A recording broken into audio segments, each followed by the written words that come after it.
4th of July in baseball just goes together. You've got a couple of teams who feel like they are headed to the postseason, certainly the Brewers in first place. But aside from all of that, this is one of those days when you sit back and have a lot of patriotism about this day. No, and that's exactly right. I mean, America's pastime here on America's birthday. You can't give me enough patriotism. I love red, white, and blue. I'd wear it every day if I could. Yeah, no question. We had Canada Day, an Independence Day for Canada earlier on this road trip. Now the 4th of July here in Cincinnati. Let's quickly get into this pitching matchup because it's a very good one. Alfredo Simon, a 10-game winner for the Cincinnati Reds against Kyle Loesch, will get us started, and that's really the strength of these two ball clubs, the pitching. Yeah, the offense has been up and down for both of these teams, but pitching, particularly starting pitching, has been very good. And Kyle Loesch, he's been the guy the Brewers thought they were going to have. I mean, when they picked him up at the end of spring training last year, this is what they thought they were going to get out of Kyle Loesch. Tied for first in winning percentage at 9-2, at 8-18, the winning percentage outstanding. The team, the Brewers, are 13-4 in his 17 starts. Now, you go from a guy that was expected to do big things,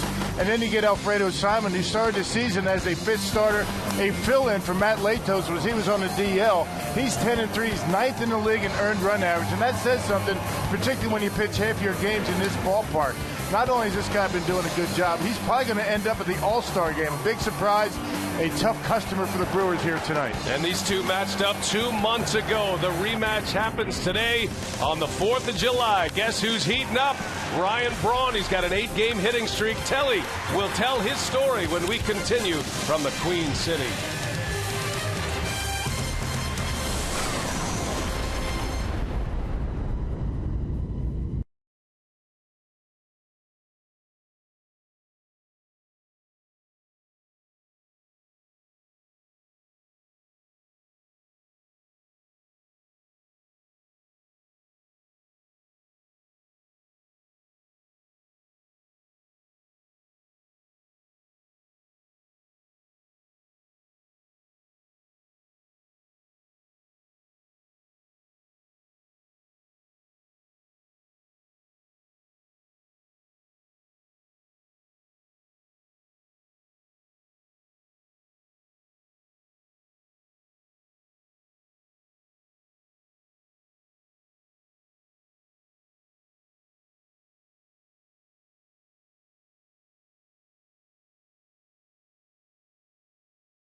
Baseball on Fox Sports Wisconsin is brought to you by Menards. Save big money on all your home improvement needs at Menards.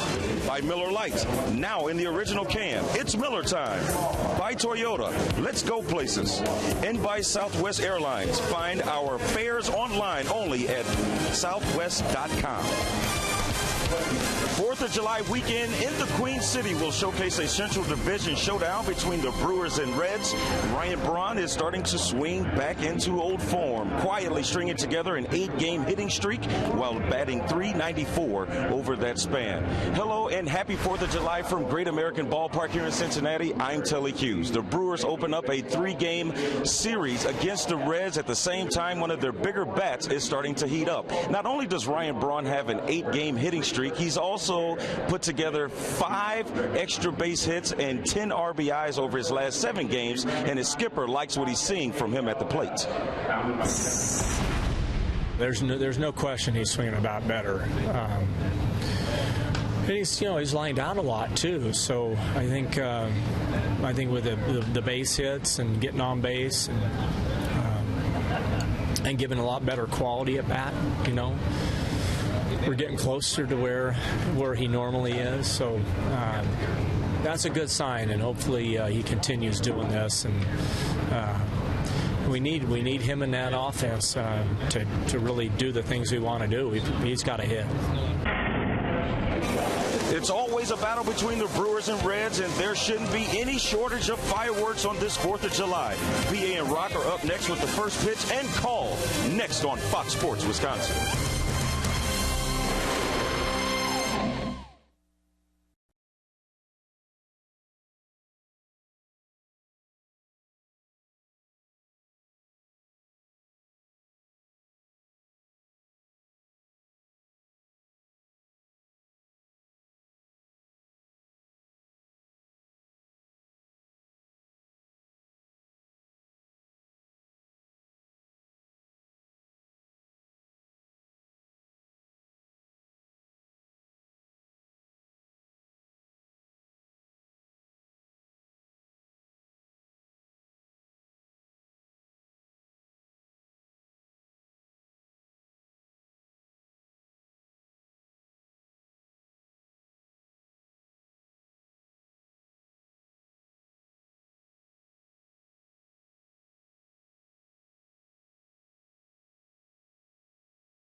Just about ready for baseball here in Cincinnati, Ohio. What a beautiful night it is going to be tonight. Just clear skies up above. Temperatures very comfortable. A lot of Brewers fans here. It's not too far of a drive from Milwaukee to Cincinnati. 77 degrees on the banks of the Ohio River. And we welcome you to Brewers baseball tonight, 4th of July. Hope you had a little apple pie today. Enjoying your family and friends wherever you are. The Brewers come in with a 5-game lead over the St. Louis Cardinals. St. Louis won yesterday. So the Brew Crew dropping a half game in the standings. So their lead is just 5. They're up 7 on the Cincinnati Reds. Here's how Ron Renicky will line them up today. It's brought to you by Associated Bank. Scooter Gennett leads off. He'll be followed by Ryan Braun, then Jonathan Lucroy. Middle of the order is Carlos Gomez, Aramis Ramirez, and Lyle Overbay. Gene Segura at short, batting 7th. Logan Schaefer just here from AAA Nashville. He'll bat 8th, and then Kyle Loesch will round it out. And that's the lineup that will face 10-game winner already, Alfredo Simon. Yeah, he's been outstanding. He's won 4 in a row. He had a great month of June. June numbers 4-0 in 6 starts. He had a 266 earned run average. That earned run average at 281 for the season. Good for 9th in the National League. What a surprise he's been for these Cincinnati Reds this year. And it'll be a rematch with Simon and Kyle Loesch here tonight, pitching in this venue back on May 4th. Scooter Gennett ready to lead off. Has Cincinnati ties. He was here until the age of 12 years old. Matter of fact, he hit his first ever Major League home run here in Cincinnati. And we're ready to play ball tonight on the 4th of July. First pitch on the way, and it's in there for a strike, and away we go. And a couple of things that you'll see all Major League teams wearing tonight. First, the commemorative 4th of July caps with the logos decked out in the stars and stripes. The Brewers will actually have red in their caps here tonight. There you see Logan Schaefer and his commemorative 4th of July cap. They also have the 75th anniversary patch on as well, the Lou Gehrig speech. There's a backhanded play by Phillips, and the throw to first in time. What a way to get us started. Oh, he's something, that guy. Heck of a play by the 3-time Gold Glover, Brandon Phillips. Looks like he might be a little shaken up. Well, he does that as well as anybody, going up the middle, going away from first base, and a jump throw to first to get his man by an eyelash. Boy, Phillips, one of the best in the business defensively at second base. He's committed all but 1 error this year.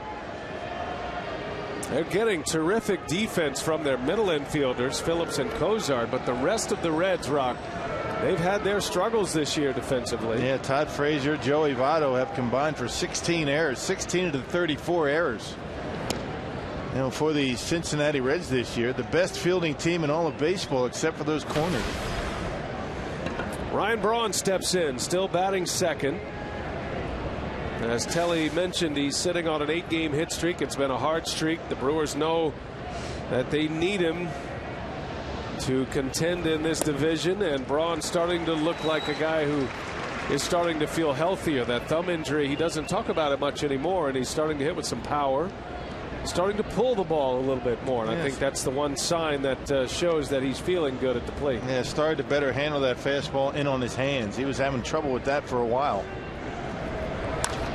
And Braun, a bouncer to Cozart. He gobbles this one up, and 2 up and 2 down. Well, we talked about the Cincinnati Reds defensively, a .989 fielding percentage, the best in all the major leagues. You got Schumacher, Hamilton, and Bruce in the outfield. Frazier, Cozart, Brandon Phillips, Joey Votto from third to first, and the fine defensive catcher, Devin Mesoraco behind home plate. Paul Immel will call the balls and strikes today. Chris Conroy, Jordan Baker, Jerry Meals are the base umpires. Meals is the crew chief. 2 outs. Here is Jonathan Lucroy, and strike 1 to Lucroy. Jonathan comes in with a batting average of .331. He has 8 home runs, 43 driven in. He's second in the league in batting, but he leads all National Leaguers in road batting average. He's hitting .363 on the road this season. Second in batting average, second in the league in doubles. He's 5th in the league in on-base percentage. And he's 4 for 6 career against Alfredo Simon. Votto will give this one a look. That'll be in the seats.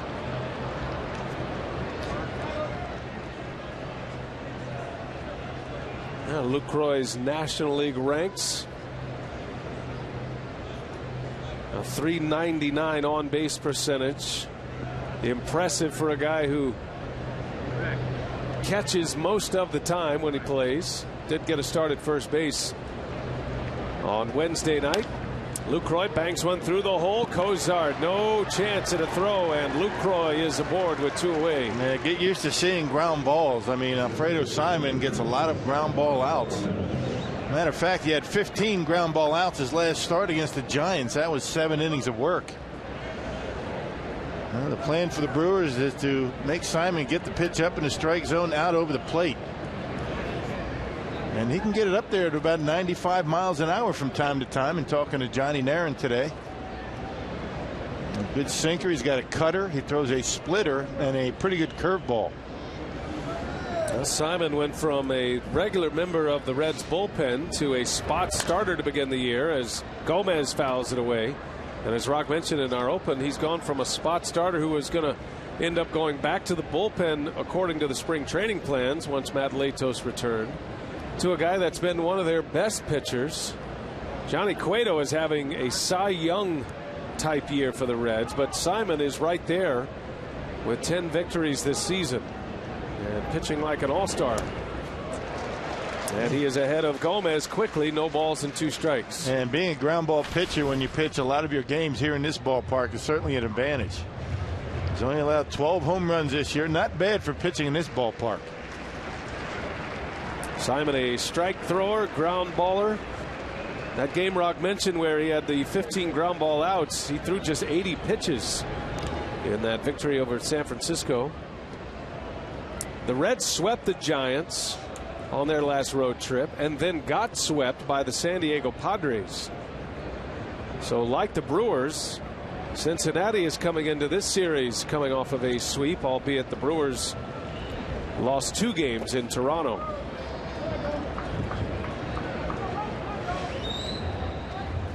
Brewers enjoyed a day off yesterday, especially guys like Gomez, who have been a little banged up, having little tweaks here or there.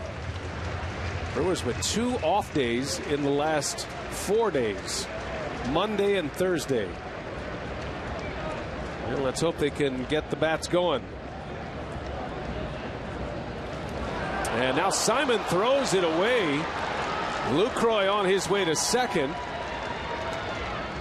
Well, it looked like they had a chance at an out on Jonathan Lucroy. And Simon's going to draw the error there, but the throw didn't look that far off the mark for Joey Votto. Man, no, it didn't. Look like Votto was trying to make a tag before he had the baseball.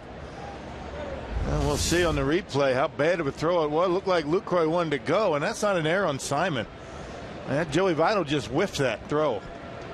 And that was a good throw. Should have been an out. Might see that one change to an E3 eventually. Instead, it's an E1 for now. And Lucroy in scoring position for Carlos Gomez.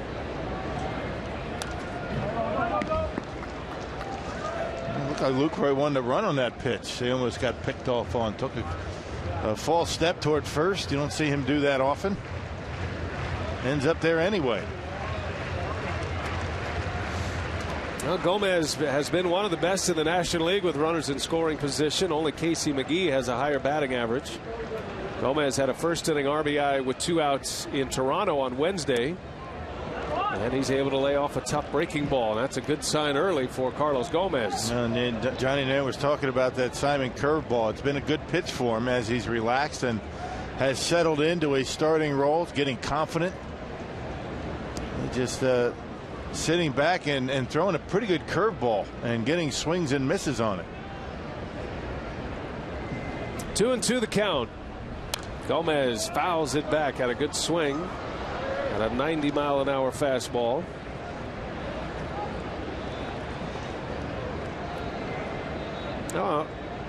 Alfredo Simon is symbolic of what is going on all across baseball with scoring down, with batting average, team batting average down. It's been the emergence of the sinker cutter type pitchers that have had a lot of success, like Kyle Lohse. That ball's ripped into right field, and Bruce is right there. Boy, a tough break. Gomez hit that like a bullet.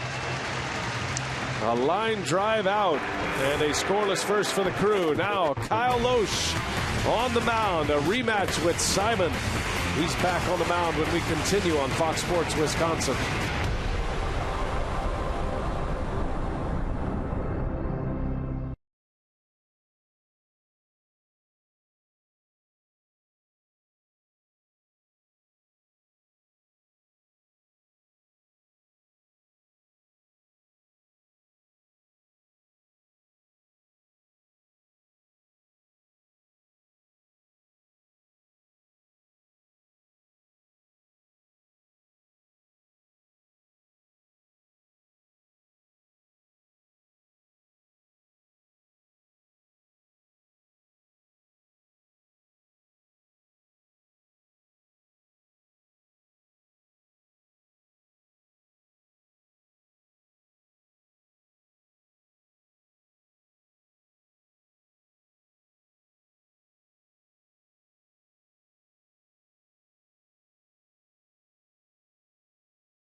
Out here at Great American Ballpark. Lights are up on a beautiful Friday night. 4th of July baseball. There is the Red skipper, first-year skipper Brian Price. And the Reds coming in with a record of 43 and 41. Right now they're 7 back of the Brewers.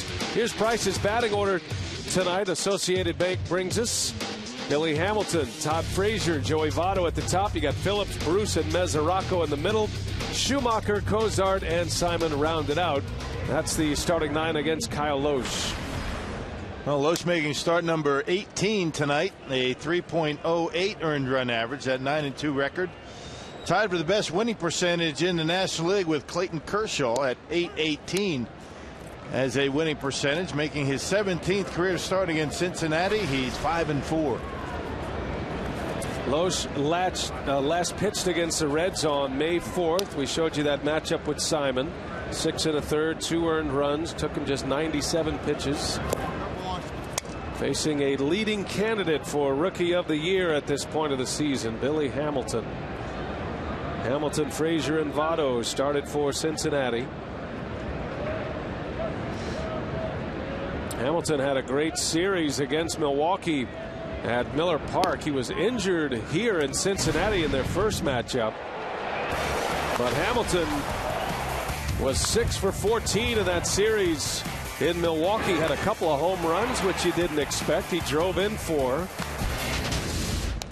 He's one of the league leaders in stolen bases right now. He has 35 steals, leads all rookies in that category, and is second to D. Gordon in the National League. Yeah, 35 steals. He's been thrown out 12 times. He and Todd Frazier do most of the running on this ball club. Got to keep this guy off the bases for sure.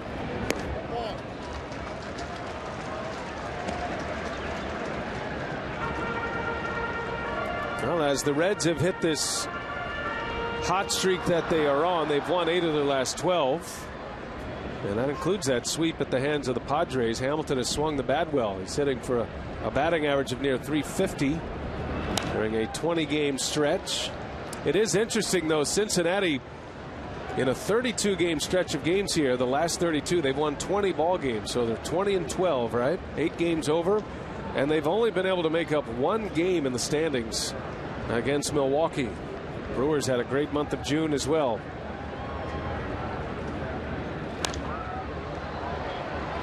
And as you talk about, this is a big series for the Cincinnati Reds to see where they figure they're going to be at the trading deadline. And 2 games over 500 right now. And they're just waiting for the offense to come around. Not much offense on that last road trip. They missed Joey Votto a great deal. He and Bruce both injured. As Hamilton swings and misses, Loesch took something off. Picks up the strikeout. Yeah, changeup. Loesch gave him just about everything he had and got him on the 3-2 pitch out of the strike zone. Hamilton chased it. And Billy Hamilton now has struck out 58 times. Not too bad. Boy, he got off to a terrible start in the month of April, but has come on since. Here's Todd Frazier now, and a fastball strike. Now Frazier's put up big numbers. He is certainly deserving of a spot on the National League All-Star team. He has 17 home runs starting play today, 47 runs batted in. The 17 homers good enough for 3rd in the league. He's tied with Anthony Rizzo of the Cubs. They've got him in the number 2 spot in the batting order. Last time these 2 teams met, it was Joey Votto hitting 2nd. Votto now 3rd, followed by Phillips and Bruce. So you would figure this is a lineup that should put some runs on the board. Brian Price doing exactly what Ron Renneke did about a month ago, switching his lineup around to see if he can get something going.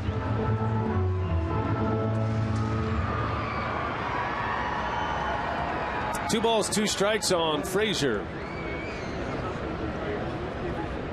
And he got him. Loesch strikes him out. A breaking ball from Loesch. Frazier is gone. 2 up and 2 down for Loesch. Both Ks. Yeah, both strikeouts coming on off speed. There's a curveball, not even a good one. That was a hanger. Stayed up there and it just tied him up. So he gets a changeup for a strikeout. Now a curveball. See, not all bad pitches get hit. And not all good pitches stay in the ballpark. Not all good pitches end up being outs, right? 2 outs. Here is Joey Votto. Takes a strike from Loesch. Votto still a little bit hobbled. He had a quad injury, lower quad more towards the knee, that put him on the disabled list. He didn't come back until June 10th. So the Reds are actually scoring a few more runs since his return in a little less than a month of play. But those who are watching him every day, there was actually a story written about Votto today in the local newspaper that he is wincing after swings and misses or swings and fouls, and that lower quad upper knee injury is still bothering him, and they have major concerns with Votto. Man, that's the equivalent of having Ryan Braun out of your lineup. Ryan Braun struggling at the plate. He's always had a very good eye at the plate. On base percentage is always going to be around that 400 area. And the RBI is way down for Joey Votto. Since Votto returned, the Reds are 14-7, so they're 7 over. Their overall season record is 2 over. They've been a better team, and they certainly need Votto in the lineup. And he has been much better at home. Most of his production, all of his power pretty much, has come here at Great American Ballpark. And a swing and a miss. Votto looked hobbled there. How about Kyle Loesch? He strikes out the side to start this game tonight in Cincinnati.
You've been reading about a bad brag. Today, I consider myself the luckiest man on the face of the earth. 75th anniversary of that iconic speech by Lou Gehrig. And today we, all across baseball, help raise awareness and funds for ALS. As Aramis Ramirez leads off for the Brewers here in the second inning. And well, it gives you chills just watching that speech. That's what took the life of Lou Gehrig. And baseball's done great work in that regard, raising money and awareness, but still a lot of work to be done. Yeah, horrible, horrible disease. It certainly is. Now Ramirez flies out to Billy Hamilton for the first out here in this second inning.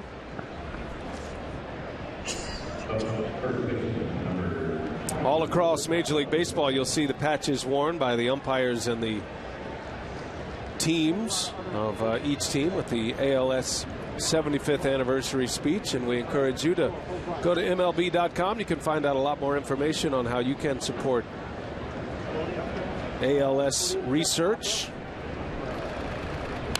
Here's Lyle Overbay as he fouls that one back. Overbay in the starting lineup tonight against the right-hander Simon. That platoon at first base between Overbay and Mark Reynolds. Overbay comes in with 3 homers, 21 driven in. Hitting .239. Don't have the big shift on Lyle. They got Todd Frazier playing in the hole, but not that exaggerated shift that you see from time to time.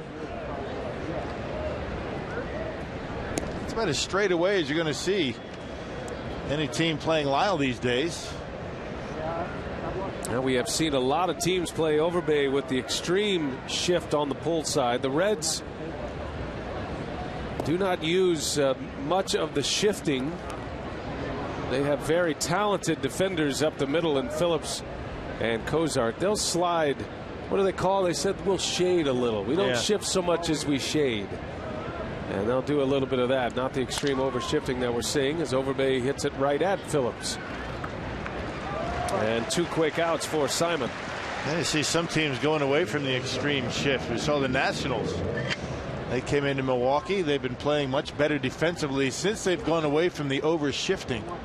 Playing more in the conventional spots. It's good for some teams, not good for others. It all depends on your defense and your defenders. Can they handle the big shift? 2 quick outs for the ground ball pitcher Simon. Here is Gene Segura now. Segura bumped up a spot in the batting order, hitting 7th here tonight, with Logan Schaefer returning to the team. Segura batting .239, 4 home runs, 22 runs batted in. Certainly been a down season offensively compared to his all-star season of last season. But he has wowed defensively this year. He's made some incredible plays. There hasn't been too many better than Segura. I mean, talking about the throwing arm, the going up the middle and in the hole, coming in on baseballs. And Segura, normally a free swinger, draws the walk, so showing good patience. And that's going to bring Logan Schaefer to the plate. Just called back up from AAA Nashville. And Telly, it was kind of a wild ride to get Logan Schaefer in uniform here tonight, I guess. Yeah, it was quite a journey. He was due to get into Cincinnati at 5:30 local time, and that was pushed back even more, and he made it. He didn't have a chance to stretch or anything, but he was able to get some swings in the cage underneath the dugout. And Logan is back, and he had a stint in Nashville where he only hit .235, but Ron Renicky said that he had some good at-bats. He struggled later in his stint down in Nashville, but he said he's a guy that can come up here, get some at-bats, and it just so happens that Chris Davis is still dealing with that soreness, so he didn't have to come up sitting down, where he can continue to at least get at-bats throughout tonight. Now the Brewers need an outfielder. What's the update on Chris Davis?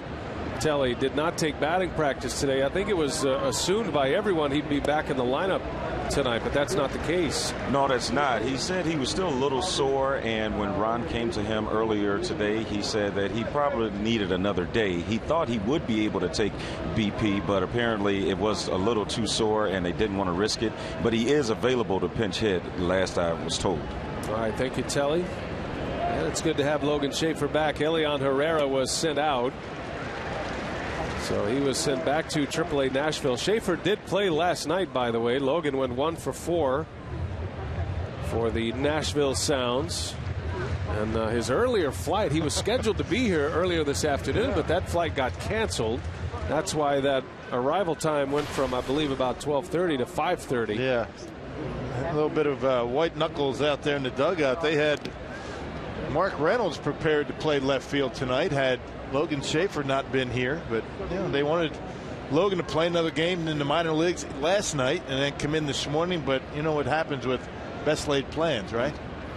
Well, he made it. Didn't get his full pregame workout in, but he is in the lineup as Segura takes off. Pitch in the dirt. Good pitch to run on for Segura as he steals second base. And the Brewers again, for the second consecutive inning, put a runner in scoring position. Yeah, it looks like they think they can run on Simon. He's 6'6" and 267 pounds, according to the Reds media guide. That's a big boy, so it takes him a while to get rid of it.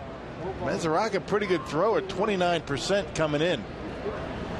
15th stolen base for Segura. That's good enough for 6th in the National League.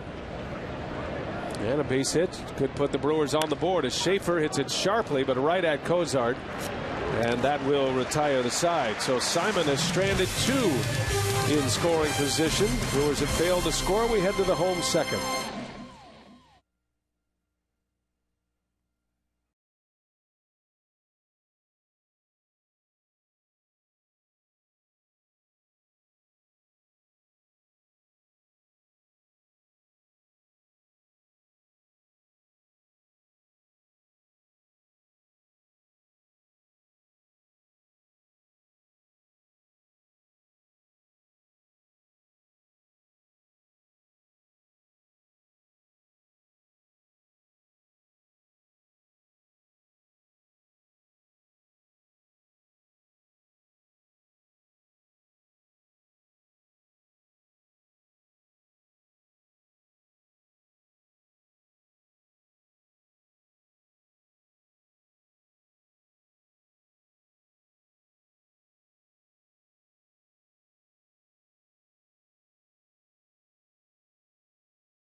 On Fox Sports Wisconsin is brought to you by Piggly Wiggly, the official supermarket of Fox Sports Wisconsin, and by Marshfield Clinic. Don't just live, shine.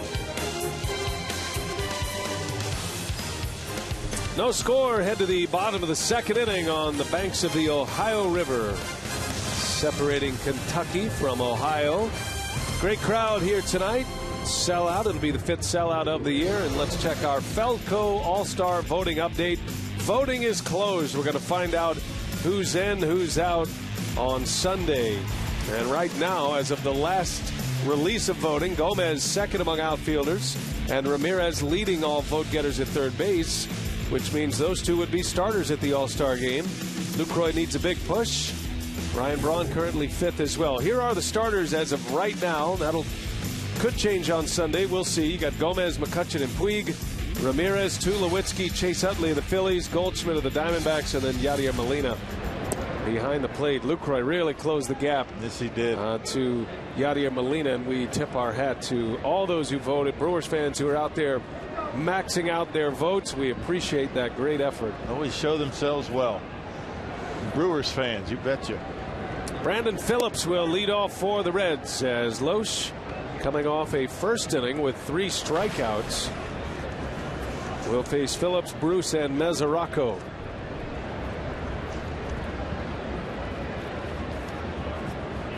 Phillips has hurt the Brewers this year as well. He has 11 hits, including a couple of home runs against Milwaukee in the 2 series played.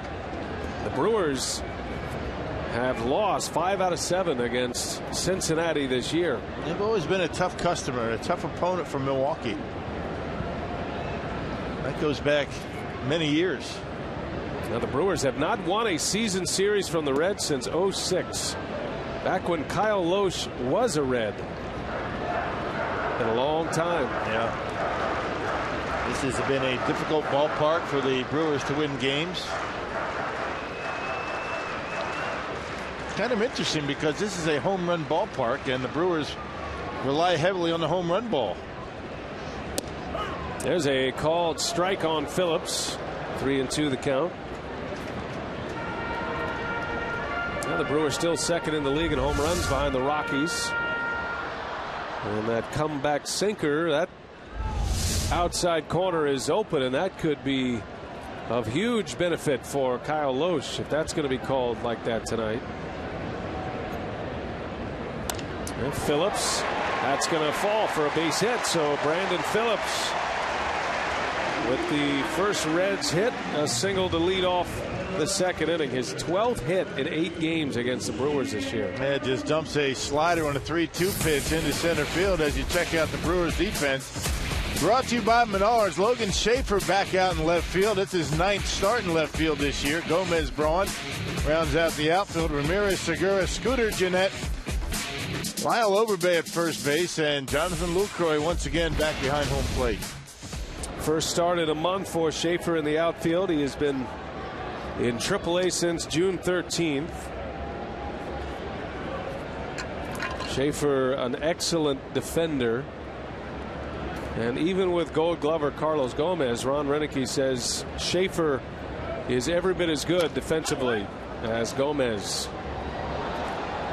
And I'm sure he's glad to have a capable defender, especially with Chris Davis out of the game again tonight, and you don't know his availability tomorrow.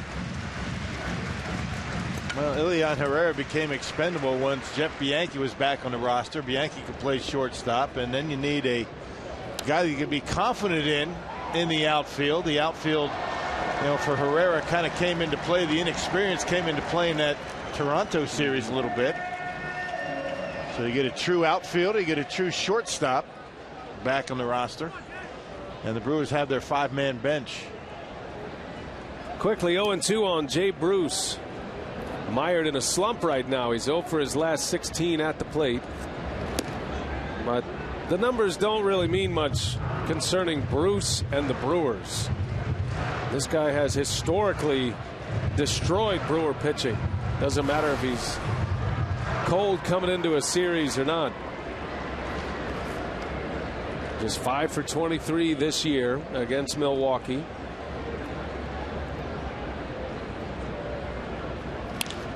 And on the ground to Giannetti, spins and fires to Segura. Throw to first is late. Excellent play by Scooter Gennett to get the lead out on a one-hopper in the hole between first and second. So replace Phillips with Bruce. You can see a little bit of a shift pays off right there. And ordinarily, Scooter is going to be more up the middle on a double play situation. Not this time, not with Bruce up. And they're able to get the lead runner in Brandon Phillips. Segura trying to tell second base umpire Jordan Baker he's pulling me down. He was actually trying to keep him up, making sure he didn't get hurt. Good try, though. See if he could steal an out of it, maybe. Devin Mesoraco, the Reds catcher. Well, this guy's turned out to be a nice player for Cincinnati. They loved Ryan Hannigan here. They loved his defense, his game calling. But Mesoraco's talent took over, and the Reds made their choice. And Mesoraco is their catcher of the future, they feel, and he has responded well. Yeah, he's a good catcher. Good, technically behind home plate, calls a good game. Mesoraco had 3 home runs on that recent road trip through San Francisco and San Diego for the Cincinnati Reds. Well, Mesoraco has 15 home runs, 41 runs batted in, and he's hitting .314.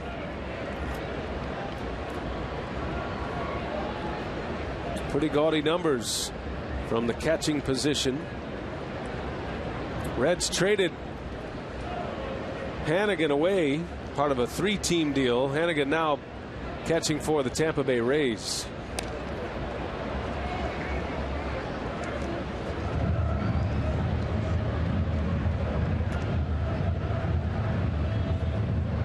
Mesoraco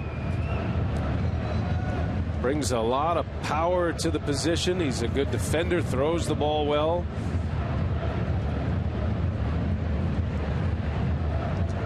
And Mesoraco was on a disabled list when the Brewers first came into Cincinnati early this year.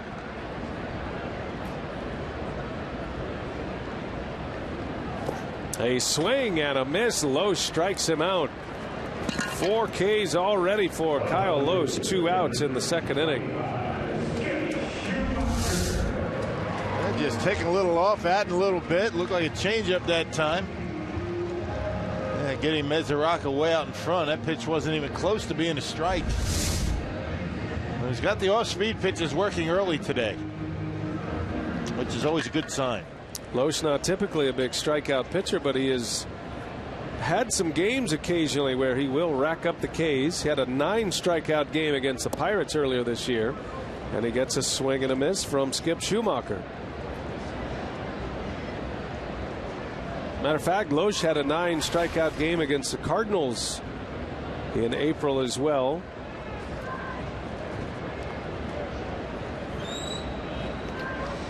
Most strikeouts he's had in a game is 12, if you're wondering. Another swing and a miss.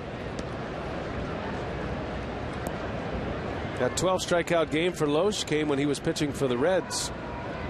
Back in 2007, he did that against the Cubs. He wasn't the same pitcher when he was here for a couple of years in 06 and 07 than he is now. And he was trying to strike guys out back in those days. Then he came up with a 2-seam fastball that changed his life. He credits Dave Duncan of the Cardinals for revolutionizing his pitching style. Instead of a 4-seam fastball strikeout pitcher up in the zone, he went to a sinker and a slider, which has evolved into a short breaking cutter. And the next thing you know, Loesch says, I was getting ground ball outs. I was able to go deeper into ball games. That Cardinals ball club was very good anyway. And that's when he really flourished. 1-2 to Schumacher, his former Cardinal teammate.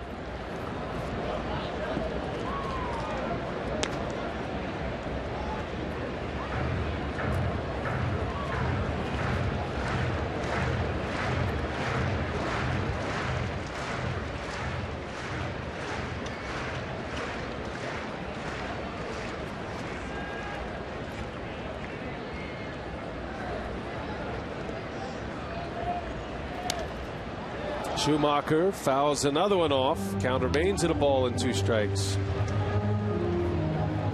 We'll be checking the scoreboard throughout tonight's game. A lot of baseball underway. A couple of games are already final.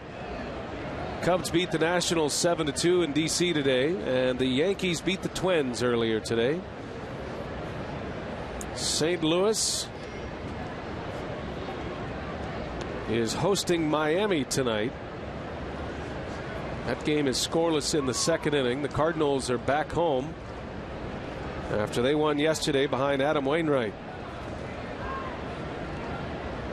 Got Eovaldi and Lance Lynn in that game as Loesch hits the edge. Down goes Schumacher, and a strikeout for Loesch gives him 5 already.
On Independence Day. And no score. Kyle Loesch will lead off for the Brew Crew. Our CarSoup.com trivia question tonight, Rock. Who is the last Brewers starting pitcher to win 10 or more games before the All-Star break? That's a good question. Yeah, it is. Loesch has a chance to be the latest with a victory tonight. He's sitting on 9 wins, 9-2. Simon is 10-3. These are the 2 biggest winners in the National League in the first half of the season. And they are pitching against one another for the second time this year. Yeah, Loesch has another start after this one before the All-Star break. Now, Loesch will pitch the final Sunday before the All-Star break, which could take him out of All-Star game consideration. But he's certainly All-Star deserving as he lines one to center field. Hamilton is there for the out. So Loesch is retired. The Brewers have hit some balls hard against Simon so far. Yes, they have, and a lot of them are fastballs. Hey, the Brewers and Cardinals lock horns on Friday, July 11th through Sunday the 13th. Reserve your spot today at 414-902-4000 or go to Brewers.com. The Redbirds in town right before the All-Star break. It's going to be a good series. So far, the season series between the Brewers and the Cardinals is dead even, 3-3. Good way to send us to the All-Star break. Scooter Gennett back up the middle, a base hit. Scooter got robbed of a hit his first time up by the Gold Glover Phillips. And he reaches this time a 1-out single. Second hit of the ball game for Milwaukee. Oh, it just stays right on that pitch. Simon's got a good sinking fastball. He's got some tail to it. And that was right on the outside part of the plate. They're calling it a splitter, maybe a changeup. Scooter able to stay closed and drive it back through the middle. Got it off the end of the bat.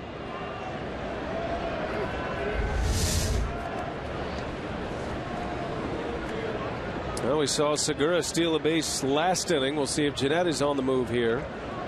Ryan Braun steps in with a runner at first and 1 out.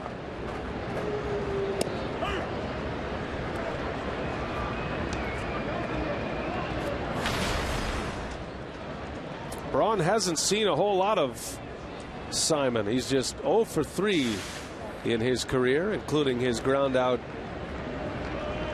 earlier.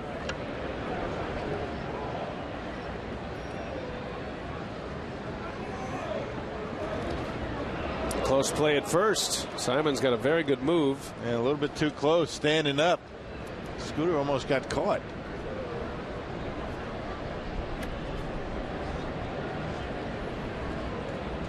Braun was injured and then ultimately on the disabled list the last time the Brewers played the Reds here in Cincinnati. There's another throw to first. Gennett is back. I think the Reds realizing that Brewers might be trying to take advantage of a slow delivery from Simon to steal some bases. And Simon doing his best to keep him close.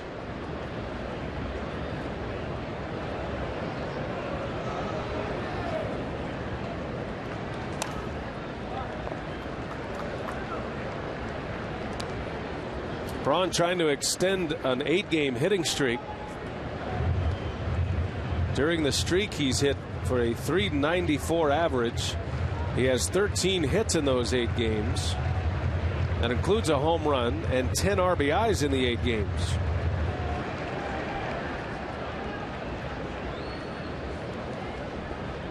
No balls, 2 strikes, another throw to first. Gennett is back. And as you mentioned, when he came up the first time, starting to pull the baseball a little bit.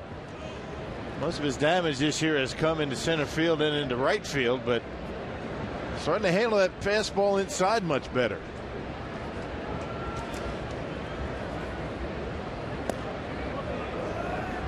Now Braun comes in with 49 runs batted in. That puts him inside the top 10 in the league in RBIs. Currently 8th. He's tied for 8th in the NL. But how you measure his run production, if you go RBIs per at bat, Braun is 4th in the league in that category. So he's driving in a run about every 5.5 at bats. 4th best ratio in the league. You know, and out of the 2 spot, that speaks well at the bottom of the Brewers order. Guys getting on base, giving Braun an opportunity to drive him in. Well, the batting average was low in the month of June, but he did drive in 20.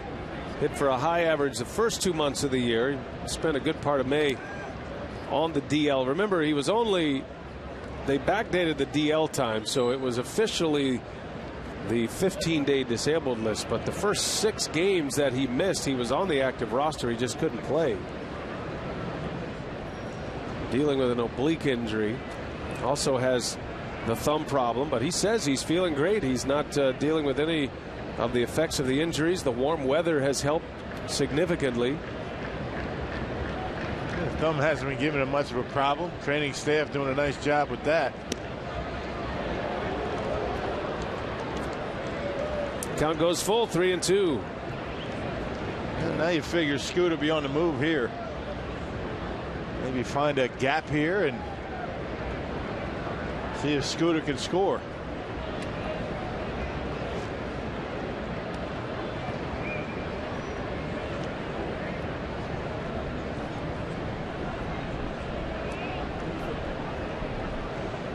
Three balls, 2 strikes. Jeanette takes off. Braun fouls it away.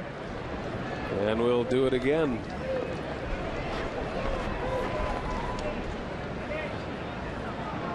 Scooter is not a huge base stealing threat. He is a very good base runner.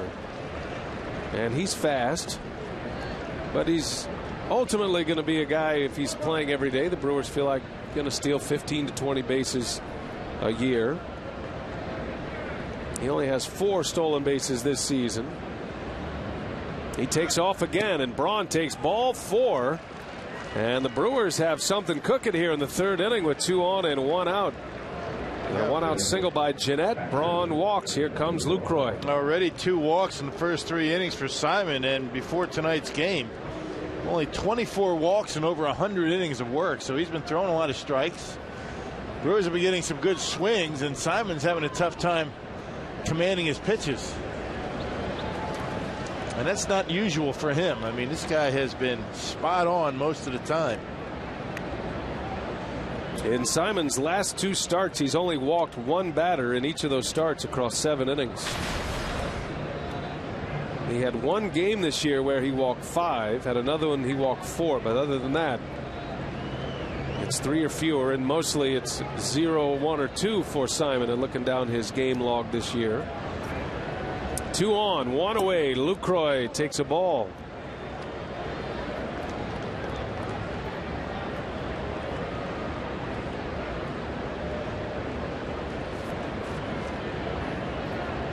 Lucroy with a base hit in the 1st inning, an infield hit in the hole between 3rd and short. Trying to put the Brewers on the board here tonight. In the air, right field. Going back on it is Bruce. Jeanette's going to tag, and Bruce's throw comes to second base. So Lucroy flies out. 2nd out of the inning. Now it's 1st and 3rd for Milwaukee with Gomez coming up. Yeah, Luke had a pretty good pitch to hit, just got under it. Gave it a pretty good ride. I'm sure he'd like to have that pitch back again.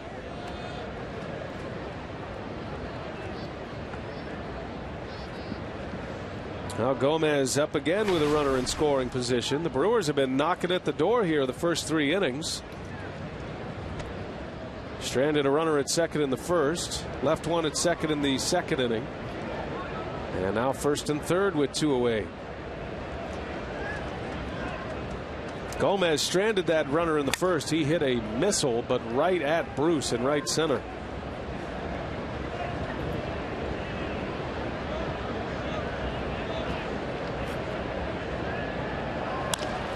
And a bouncing ball to short. Cozart will make the play, and the Brewers come up empty again, stranding 2 more in the 3rd. They've left 4 on so far.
Cincinnati, the Queen City. Great place to be on the 4th of July. How about our AT&T fan photo? It's now time for you to tweet your photo. Make sure you use the hashtag WisFanPhoto for a chance to have it shown in an upcoming broadcast. It's all brought to you by AT&T. Second trip for the Brewers into Cincinnati this year. Brewers dropped 3 out of 4 to the Reds earlier this season, and then dropped 2 out of 3 at Miller Park earlier this year, just a few weeks ago. No scores. We head to the Reds' 3rd inning. Zach Cozart will lead off, batting in the 8th position in the batting order. Simon to follow, and then back to the top in Billy Hamilton. Gene Segura will take care of his shortstop counterpart, and one away for Loesch in the 3rd. Loesch is clicking along right here if you're just picking us up. He struck out the side in the 1st inning. Did give up a leadoff single to Brandon Phillips in the 2nd, but had 2 more strikeouts last inning.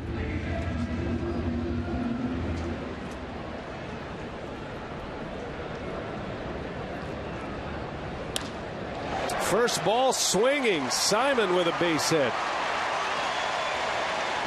So the Cincinnati pitcher delivers a clean single to left. Second Reds hit. Tomahawk that high fastball, rips it into left field. Anybody with a bat in their hand can be dangerous. And Simon taking a pretty good hack at that last pitch. Hey, Brewers fans can live the high life at Miller Park this season with Miller High Life Mondays. During all Monday home games, Terrace Reserve tickets are just $9 courtesy of Miller High Life. Visit Brewers.com/highlife today. Top of the order here is Billy Hamilton. And that ball's in the air to right. Got a chance to go. Back on it is Braun, and it is gone. Billy Hamilton, a 2-run home run, gives the Reds the lead. He's hit 5 home runs this year. That's his 3rd against Milwaukee.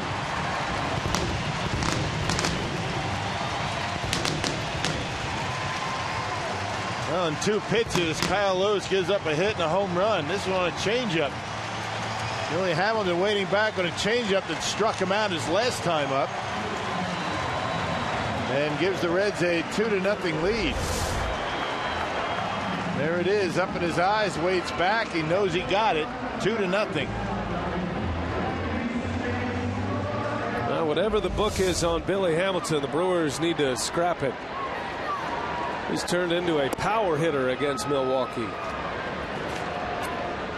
And remember, he didn't even play in that first series. He didn't bat. He was injured. Right, injured on the first play of the game. So we're talking 3 home runs in 4 games against Milwaukee this year.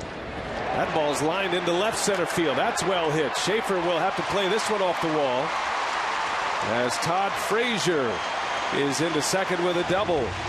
3 consecutive hits for the Reds.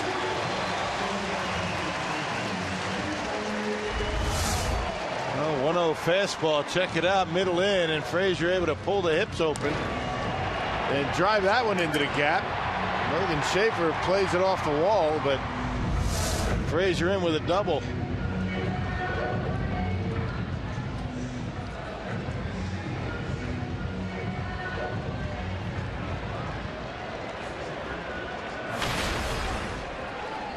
Now Joey Votto with a runner at second base, just 1 away. 2-0 Reds on a Billy Hamilton homer. And Votto in the air to right. That's playable for Braun. Frazier's going to tag. Braun makes a catch, and he keeps Frazier right there. So the second out, Votto is retired. They're not messing around, are they? The game plan has changed for Cincinnati this second time through. Yeah, swing early. First pitch to Votto. Second pitch to Frazier. Billy Hamilton and Simon picking on first pitches.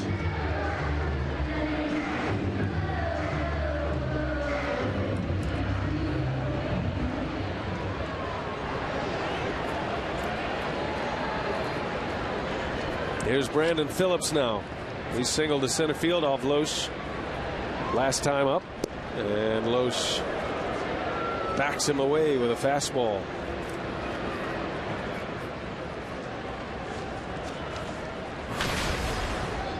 That hit for Phillips against Loesch, the 10th of his career. He's about a .245 hitter against Kyle Loesch throughout his career and has seen a lot of him. Brandon Phillips has now had 38 career at-bats against Kyle Loesch. That's the most on the Reds, but they've got a lot of guys with 20 to 30 at-bats against Loesch. So there are no secrets here. And that was only the second hit for Todd Frazier against Kyle Loesch. You know, he came in 1 for 12. 2-0 to Brandon Phillips. Frazier at second. And a fastball strike. Loesch in his career against the Reds has good numbers. He's got an ERA of 2.89. That's better than his career ERA. And all but 3 of his starts against the Reds over the years have been quality starts. He's had 16 starts, 13 of them he's gone at least 6 innings and at least 3 runs or fewer.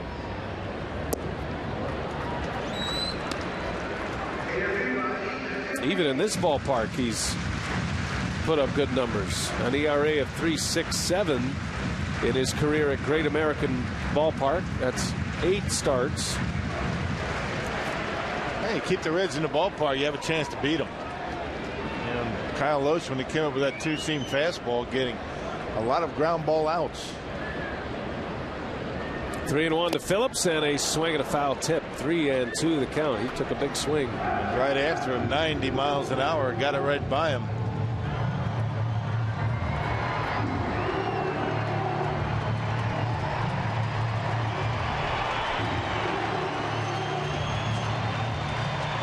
Loesch giving up a 2-run homer to Hamilton, trying to minimize the damage here in this Cincinnati third. Frazier with a big lead at second. And Phillips fouls it away.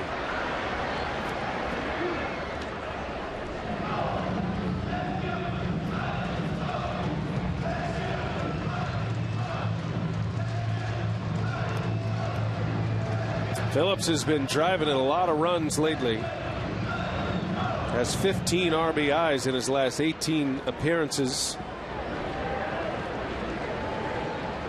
He is now 9 hits shy of 1,500 career hits. He's had a terrific career. He's got some power for a second baseman, and nobody better defensively out there. Good guy to have on your club. That's good attitude. Full count, 2 outs. Loesch from the stretch. And down goes Phillips. He struck him out. Off-speed pitch. The Reds are on the board. They get a 2-run homer from Hamilton. It's 2-0 Cincinnati.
Lead 2-0 on a Billy Hamilton 2-run homer in the bottom of the third. On this Armed Forces Day, Fox Sports Supports is especially proud to recognize the Army's Gold Star Pen campaign, which honors the families of fallen service members. To learn more, visit goldstarpens.org. All branches of the military represented here tonight. First responders are here, and on this 4th of July, great day to be alive in the USA. Yes, sir. Waving that flag. You betcha. Well, the Brewers now behind 2-0 as Aramis Ramirez will lead the way. Ramirez, Overbay, and Segura coming up.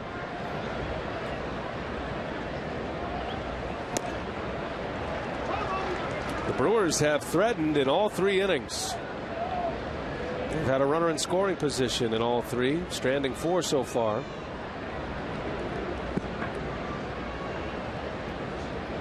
Simon deals to Ramirez, and that's going to fall. A base hit. Just got it out of the outstretched glove of Cozart, and Aramis Ramirez with a single to start the 4th inning. They fought it off on a pitch inside. That's what Johnny Nair was talking about. Any pitch that starts middle in, by the time it gets to the hitting zone, is going to be on the corner or off the corner to a right-handed batter, able to muscle that one into left field. All the damage the Brewers could have done. This is the first time they've had their leadoff hitter on. That'll bring up Lyle Overbay now.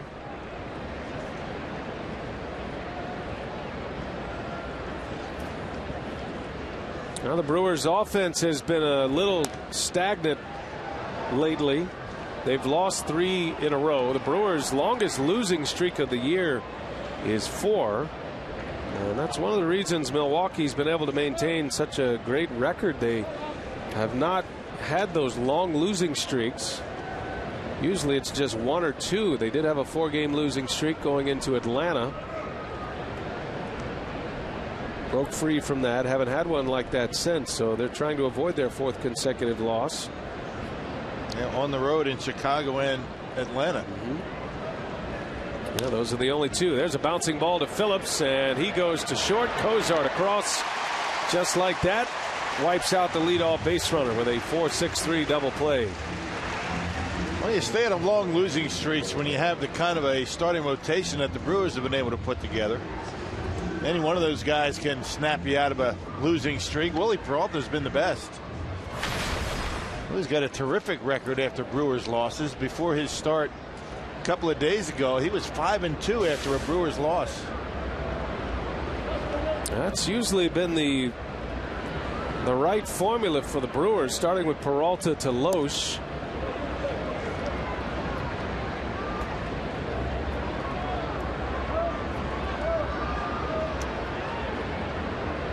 Well, the Brewers got off to a great start in Toronto on Wednesday. Scored 4 runs in the first 3 innings. Looks like they were going to break free, but that was it. And then the Blue Jays came back, finally winning 7-4 on that Encarnacion walk-off home run. Segura with 2 away, shows bunt. Not a bad idea. It's called a strike.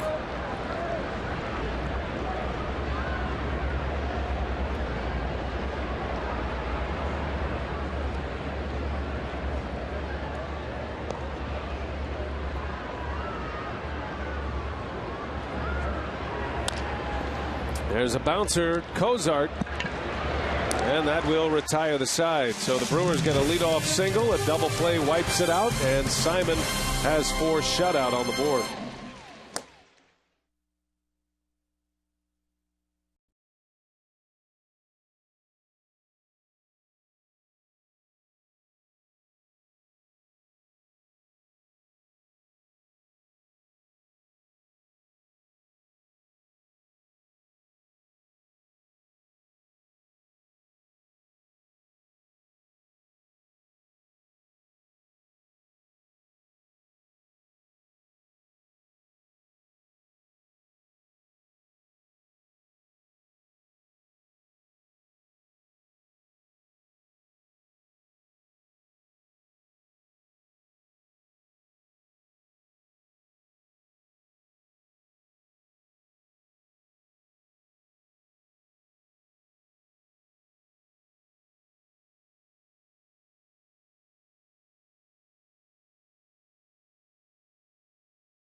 Thing on a Billy Hamilton home run last inning off Loesch. And here we go to the Cincinnati fourth. Our Carsoup.com trivia tonight. The last Brewer starting pitcher to win 10 or more games before the All-Star break. And if you guess Giovanni Gallardo, you'd be correct. He was 10-5 in the division-winning year of 2011. Loesch has a chance to do that tonight. Jay Bruce will lead off for Cincinnati. Bruce, Mesoraco, and Schumacher to start it.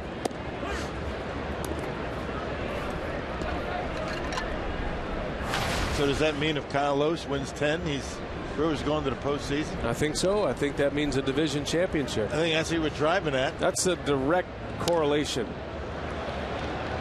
And it always works out that way.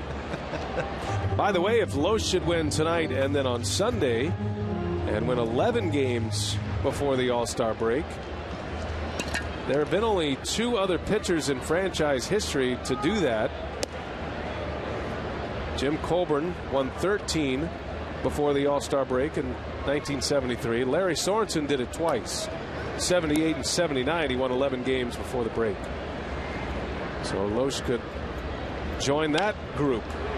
Jay Bruce into left field. Schaefer will make the play for out number 1.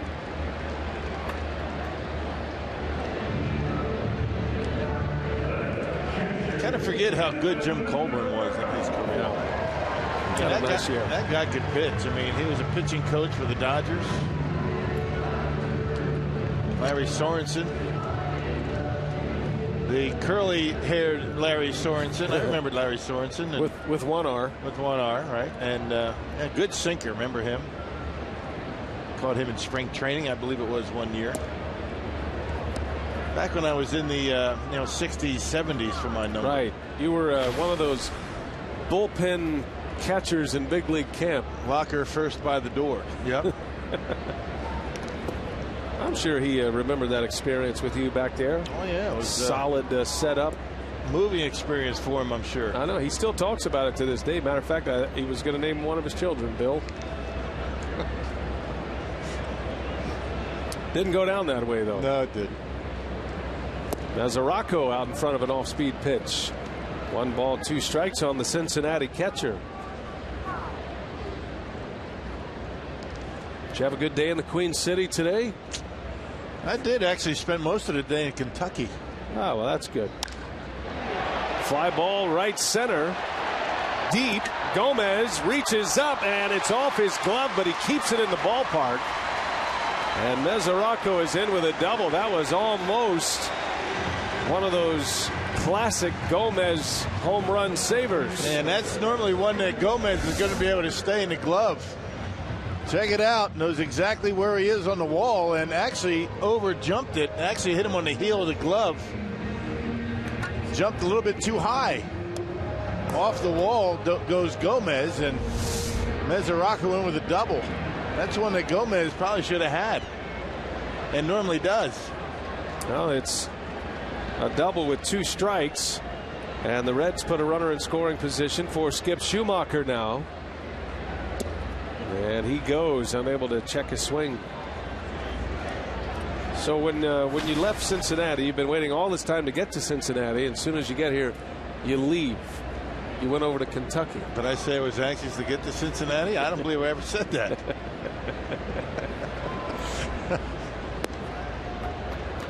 Headed down toward Frankfurt today. Rented a car and nice. Hit a couple of stops on the old Kentucky Bourbon Trail. I love that. I didn't do any tasting. You didn't partake? No, I can't. Got a game to do. I see. Did a lot of sniffing though.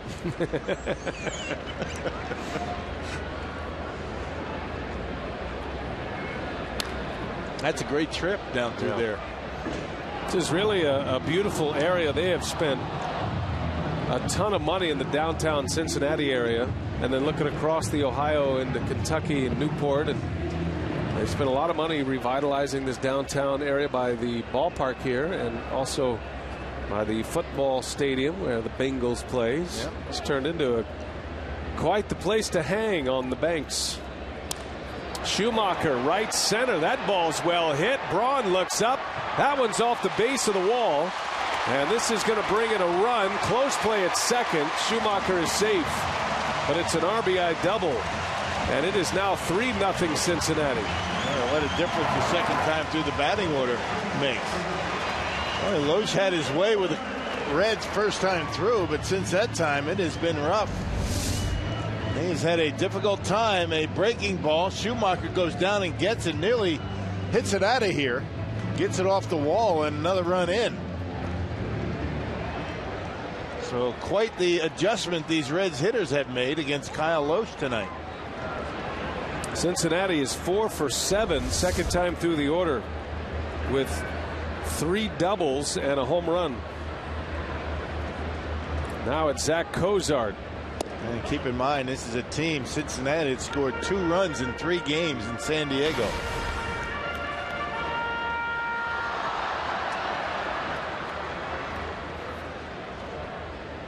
Getting some big production from guys you're hoping to handle at the plate, like Schumacher and Billy Hamilton. Man, Schumacher having a dismal season. Went down and got that breaking ball, though. Nearly hit it out of the ballpark. He's at second with 1 out. Cozart in a 1-1 count. Got the pitcher Simon due up next. 1-2 now.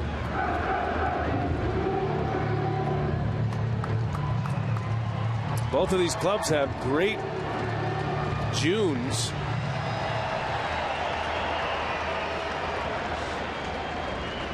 Both teams went 18-10 in the month of June. And both are coming into this series having lost 3 consecutive games. Reds and Brewers tied for the best record in the month of June with the Dodgers and the Mariners with those 18 wins. And the third series matchup of the year between the Brewers and the Reds. Cozart pops this one up in the infield. It's going to be Jeanette to make the call and the catch for the second out. Hey, let's check out tonight's Tavern of the Game winners. The American Legion Post 73 in Manitowoc. If they call the Brewers in the next 24 hours, they get 40 Miller Lite beer pen tickets to a Brewers home game. This offer courtesy of the Tavern League of Wisconsin and Miller Lite. Actually, Neilsville. That's it. American Legion Post, not your fault. American Legion Post 73 in Neilsville. I wonder how I came up with Manitowoc. Maybe because it was written that way. I don't want to, throw anybody under the bus. No, I'll do that for you. It's a swing and a miss by Simon.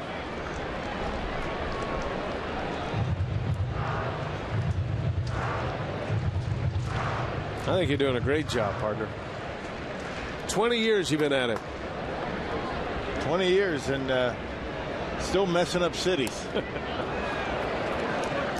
I mean, think how many 4th of Julys you have spent at the ballpark. You're a lucky guy. And loving it.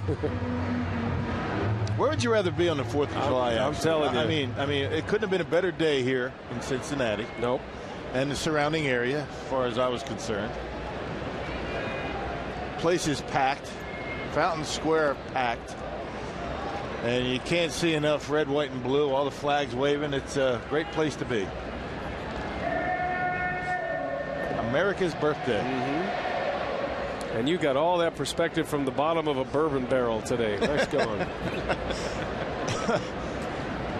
Well, the only place you can actually produce bourbon is in the U.S., so it is truly an American spirit. It's very American of you to do that today. That's the only reason I did it. Loesch, a wild fastball. 2-2 the count. He's a little frustrated on the mound. Simon's the one who got it all going for the Cincinnati Reds. They had just 1 hit. Loesch struck out 5 of the first 7 batters. And then Simon singled in the 3rd inning. Hamilton homered, had another double by Frazier. And there's a swing and a miss, and down he goes. Strikeout number 6, but the Reds tack 1 more on, and it's 3-0 Cincinnati.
Milwaukee Brewers baseball on Fox Sports Wisconsin is brought to you by Southwest Airlines. Find our fares online only at southwest.com. And by Miller Lite, now in the original can. It's Miller time. Under the Friday night lights at Great American Ballpark in Cincinnati. 3-0 our score. Cincinnati scoring 2 in the third. They just added 1 in the fourth. And now the Brewers have some work to do offensively. Simon's been a tough customer, as he has been all year for the most part. Logan Schaefer will lead off, then Loesch, and then back to the top of the order in Scooter Gennett. Reds lead 3-0 on 6 hits. They've out-hit the Brewers 6-3. Brewers have stranded 4. Schaefer grounded to short his last time up.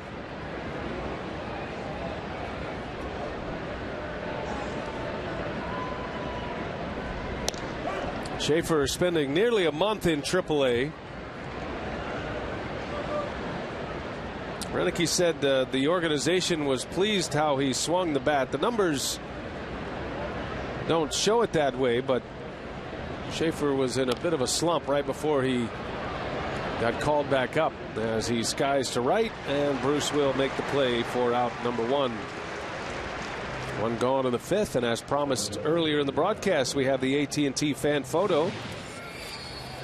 Don't forget, you can tweet your photo. Just use the hashtag #WisFanPhoto to have it shown. And there's Mike. Mike with the cap on. I feel like Mike might have made the show at some point this year, unless there's a dog that looks a lot like Mike. Yeah. So there's a bit of a theme going here. No black lab action. Looked like it anyway. Animals with Brewer swag has a great chance to make it through the gatekeeper. Man, how many dogs should be named Mike anyway, right? Hey, Mike. Here, boy. It's like naming a dog Bill. Right. That's a good name for a dog, Bill. Hey, Bill. Hey, Bill. I hear that a lot, you know. Let's Ty get ready for the pregame show. That's right. Bill, get over here. There's a called strike 3. Loesch is out, 2 up, 2 down. Here comes Scooter Gennett. Well, Gennett has some good memories of Alfredo Simon. This was last year, and our Southwest Airlines nonstop will play his first career home run. Scooter Gennett right here in Cincinnati off Simon. Then earlier this year against Simon. And almost in the same spot, he hit it about 2 rows deeper. So 2 career homers for Scooter Gennett. Almost in the same location as far as the pitch was, too. Fastball middle in, down in the strike zone. You don't have to hit him all that well to get him out of this ballpark, but the Brewers really haven't been able to take much advantage of that so far in this series, the season series. Now the fifth game in this ballpark.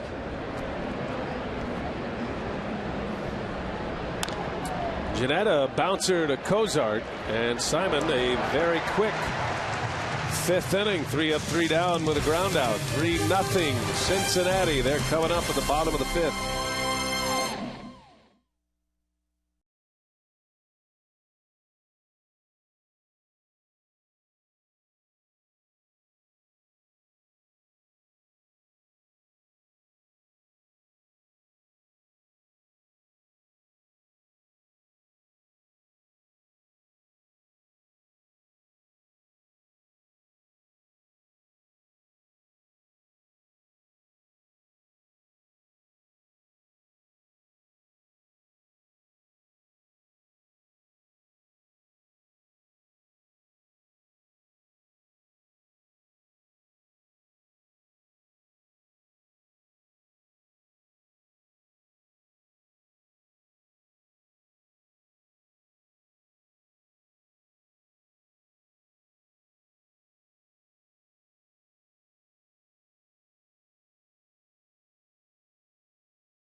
They trail the Cincinnati Reds 3-0. Billy Hamilton responsible for 2 of those. Our AT&T U-verse rewind. Billy Hamilton launching one out of here.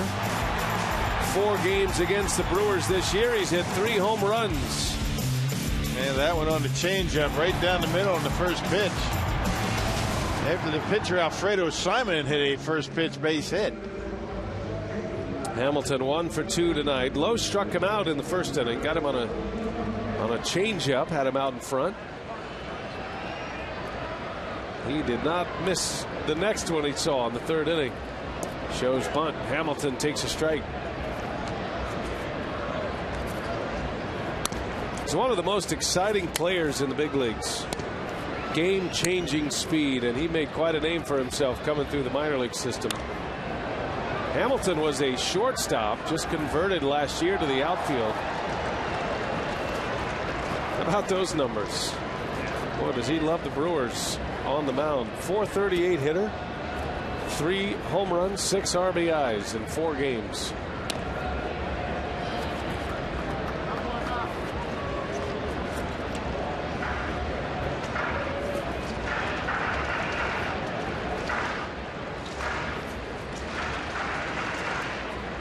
Hamilton with 35 steals this year. He's a guy that you have to keep off first base.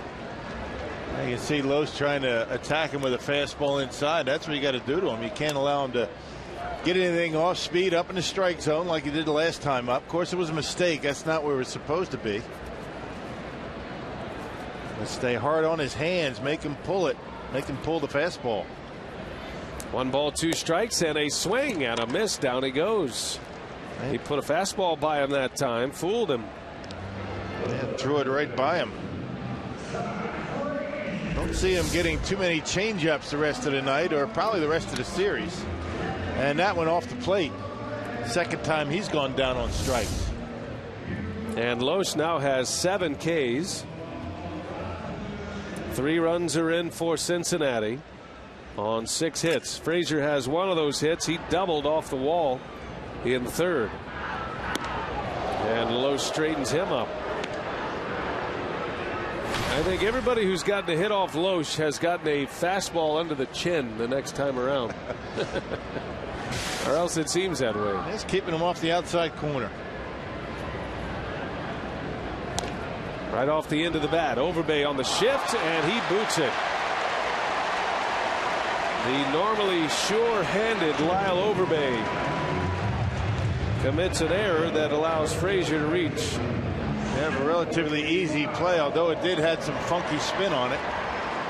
That, right off the end of the bat by Frazier on a curveball.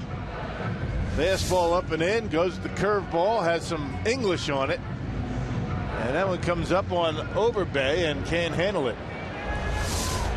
And now Loesch will have to deal with Joey Votto with a runner at first base.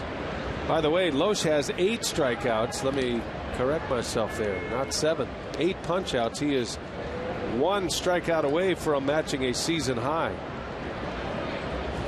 He struck out 9 twice this year, both in April, the Pirates and the Cardinals.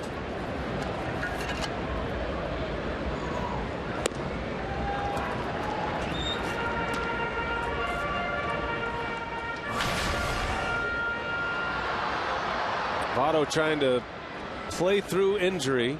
Hasn't spoken of the injury, says it's no big deal, but his body language would indicate differently.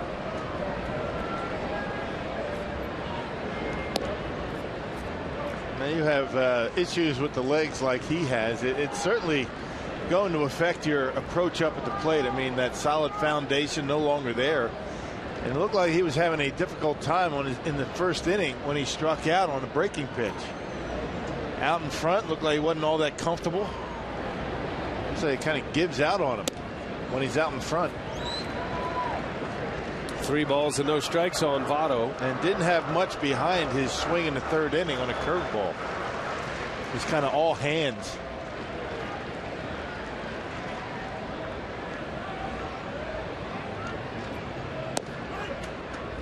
Votto played in all 162 games last year. Had an injury-filled 2012. But he's been an all-star the last 4 years. He won an MVP in 2010.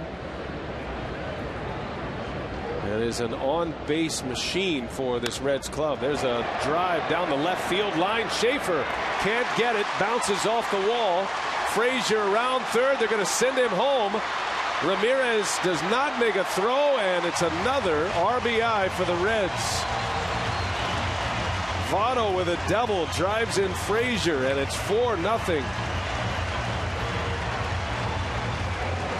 That fastball up and away, and Joey Votto doing a good job staying right with it. You can see even a little bit off balance on that swing, although he hits it pretty hard. Rattles around in that corner, and Frazier, who reached on the error, able to come around to score from first base. So things not going well for the Brewers in this one. 4 runs are in. Votto drives in his 23rd run of the season. Double number 16 for Votto to go along with his 6 homers. Well, that error was costly. Unearned run against Loesch, and another one up and in on Brandon Phillips.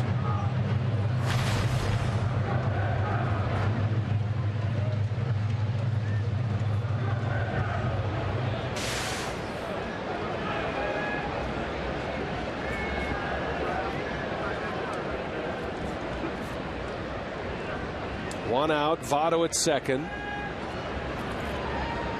Phillips takes a curveball away. 2-0 now.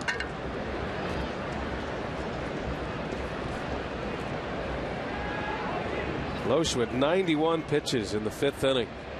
And who would have thought the way he went through that batting order the first time? Just mowed him down.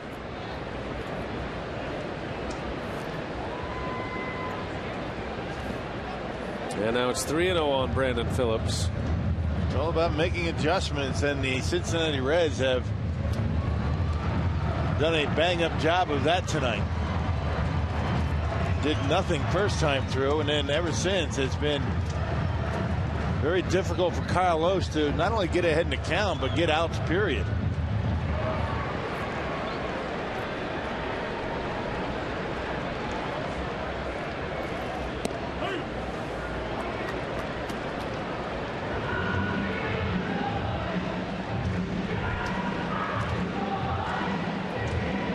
A lot of pitches in the fourth. Reds scored a run on 2 hits. High pitch count in the second inning. Had a couple of Ks in that inning. That was a scoreless frame. Reds got 2 in the third. They've had single tallies in each of the last 2 innings. As Phillips takes ball 4. And it's going to be first and second now with 1 away. And that's going to draw a visit from pitching coach Rick Kranitz.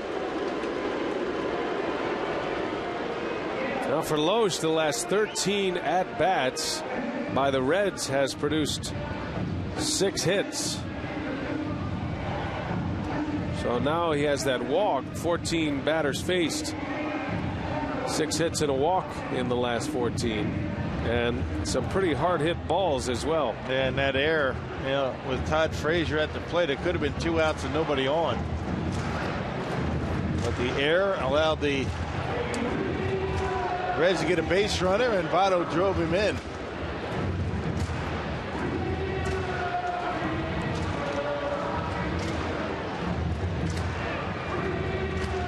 Tom Gorzolani getting loose in the Brewers bullpen. 5th inning, 1 out. Here's Jay Bruce. Big swing and a miss by Bruce. Now you can put runs up in a hurry in this ballpark. 4-0 here doesn't feel like 4-0, say, in Washington or San Francisco or San Diego. But Loesch has to stop the bleeding right here and now.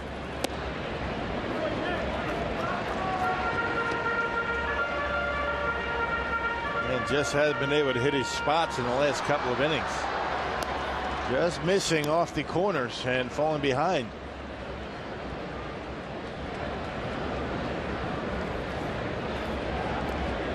Loesch needs a ground ball double play.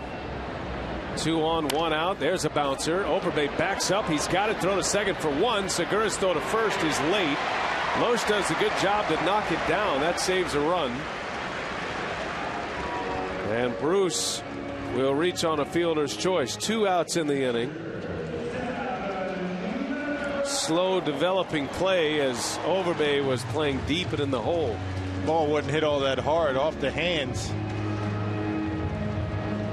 But Overbay able to get the lead out, and as you mentioned, Kyle Loesch keeping that ball in front of him. Ball gets by him, it's another run. That's going to bring up Devin Mesoraco now.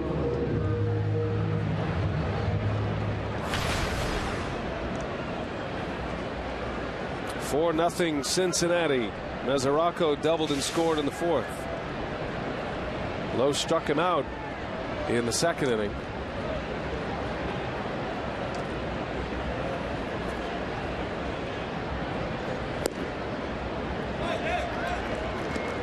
At this point, 4 runs, 3 earned against Loesch.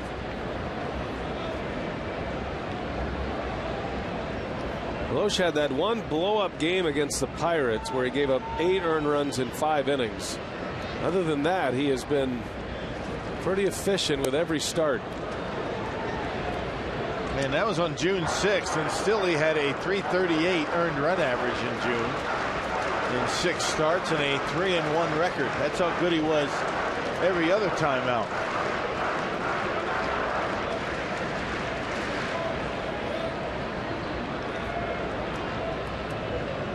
First and third, 2 outs, the 1-1 pitch. Mesoraco takes low.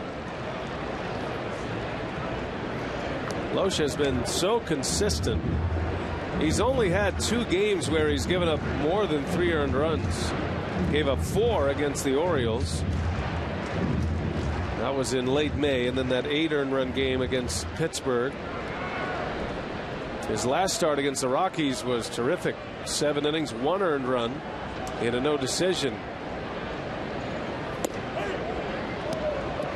5 different occasions this year the Brewers have had a blown save in a Loesch start. So he's 1-9, but could very easily have double-digit wins at this point. All right, well, the Brewers 13-4 in games that he starts. They got their work cut out for him tonight. Here's the 2-2 on the way. Runner goes, and a line shot foul. almost hit Votto, who was taking his lead in foul territory. And we'll reset it here in a 2-2 count.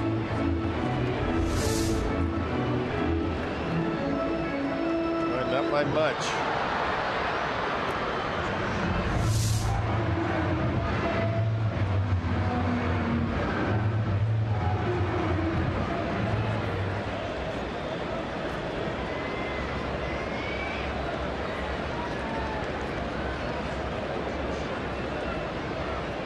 Two and two, and a drive into left field, playable for Schaefer, and that will retire the side. But the Reds get one more, an unearned run in the fifth. It's 4-0 Cincinnati.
Move to the top of the sixth inning. Time to check in with the crew and the community. Beyond the Diamond is a series of community outreach events that will take place each month during the season, all of which involve partnering with Brewers Community Foundation, players and coaches, Brewer wives, alumni, and team personnel working in the community. The community events will be funded in part by Brewers Community Foundation and focus on the areas of health, education, recreation, and basic needs.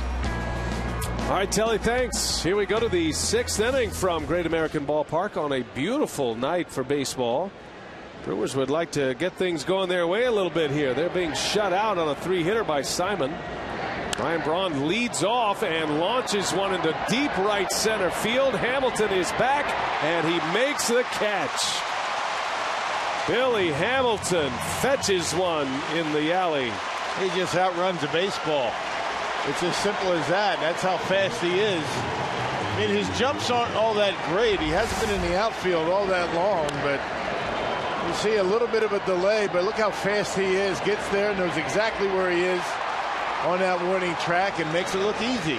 That's all because of the speed. Outruns the baseball as it's in the air. So Hamilton having quite a night here on Independence Day. He's hit a 2-run homer. A stellar play in right center. One gone for the Brewers, and here is Lucroy.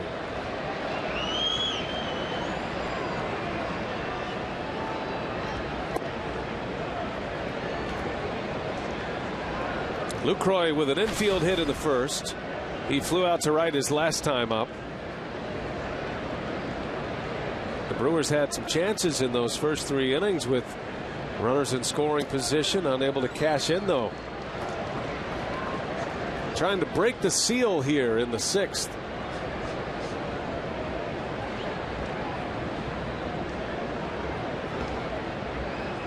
One ball, one strike to count. Simon deals, and Lucroy gets jammed off his foot. And a dead ball. 1-2 now. Those got some life on it. Those pitches that start middle in aren't going to end up there. They just keep creeping further and further inside. You can see Lucroy shaking his head saying, That wasn't a strike. I knew it wasn't going to end up as a strike. Big movement. And he plays it. He knows. He starts the ball middle in. He knows he's going to get the movement, ends up off the inside corner. And down goes Lucroy. 2 up, 2 down.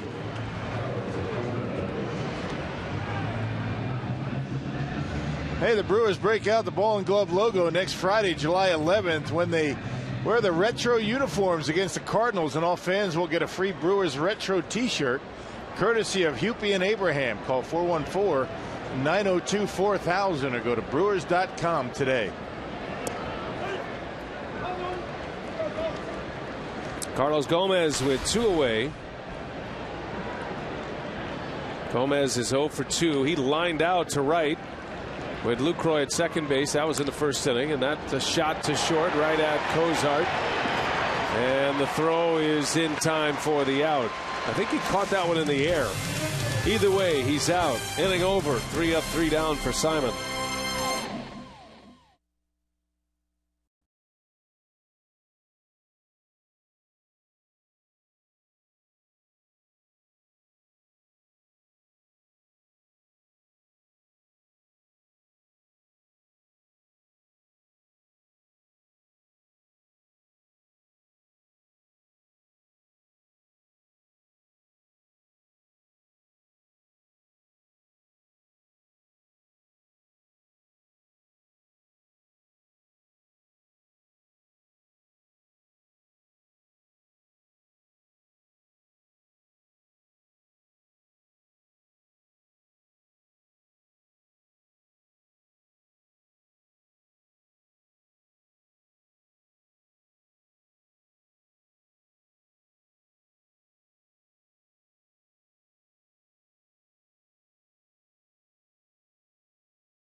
Beginning with the Diamondbacks and the Braves, that's on Fox Sports 1. And then it's Baseball Night in America on Fox. It'll be the Orioles against the Red Sox. Our MLB doubleheader begins Saturday, 2:30 Central on Fox Sports 1. Continues on Fox at 6 p.m. Central. That's what the AL East looks like right now. The Orioles have overtaken the Blue Jays. Baltimore up a half game on Toronto. Toronto started a tough West Coast trip yesterday that actually finishes in Tampa Bay. Got the Yankees 3 back. Orioles and the Red Sox rained out. Tampa Bay sitting there at the bottom of the division, 9.5 back. I think the Orioles and Boston at Fenway, I believe they are going to play a doubleheader tomorrow. Yeah, rough weather on the East Coast, huh? It's going to be Tom Gorzolani. Rock, he'll take over for Loesch. One of those nights for Kyle Loesch. He is out after 5 innings, 4 runs, 3 earned. Who would have thought after his first few innings? Outstanding work, but then things kind of unraveled on him.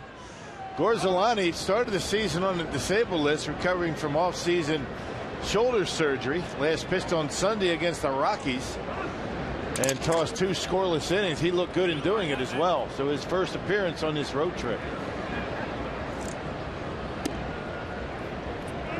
Facing Skip Schumacher to start it. So Loesch will have another start on Wednesday. I believe I said Sunday earlier. It'll be Wednesday against the Phillies. That'll be his last start before the All-Star break. And Loesch will try to go after win number 10 on that occasion. Now the Brewers are trying to get him a no decision tonight.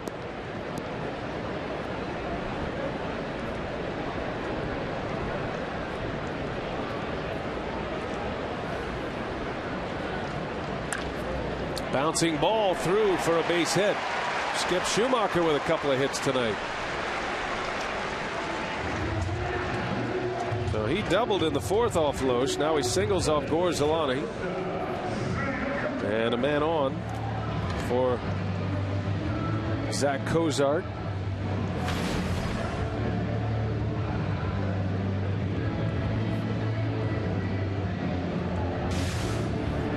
Loesch finishes with 8 strikeouts.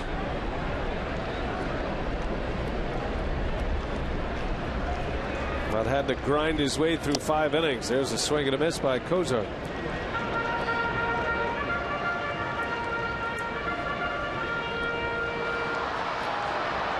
Not often you see a line like that, do you? 8 strikeouts in 5 innings and giving up 4 runs. And the Reds had given Loesch trouble in every inning, 3rd, 4th, and 5th. Not something you see, with Kyle Loesch all that often. I mean, starting out so well, then having such a difficult time the rest of the way. 2 things you don't see: a lot of strikeouts and a lot of runs against Loesch. Right.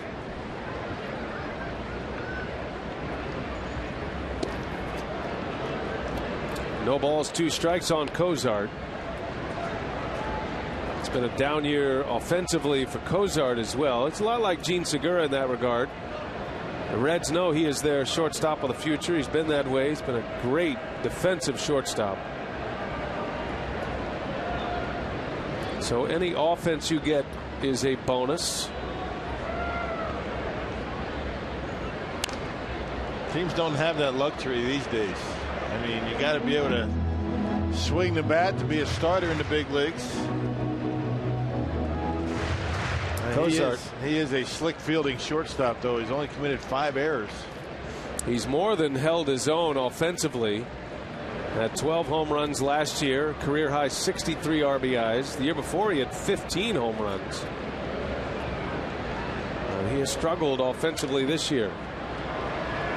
This will be his 3rd full season as the everyday shortstop. Did come up in 2011, showed what he could do at the time. The Reds not only had Cozart and Hamilton, Billy Hamilton, down at the lower levels playing shortstop, but they had Didi Gregorius as well. Traded Gregorius, feeling like Cozart was going to be their guy. I think they made the right choice. Yeah.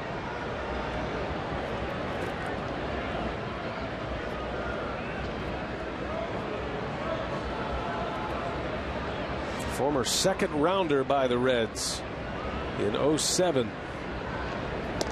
And a swing and a miss. Gorzelani strikes him out. First out of the inning. And a good breaking ball by Gorzelani. He's looked good in his limited opportunities out of the bullpen. And a slider and Cozart over the top of it. He looked good in those 2 innings against the Rockies.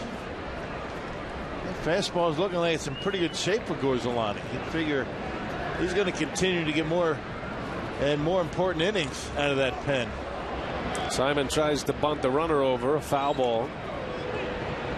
Gorzelani had shoulder surgery at the end of last season, and that shoulder took a while to come back from. Gorzelani cites his age as one of the reasons. It was a little bit frustrating for him. Couldn't get on the faster timetable that he was hoping for.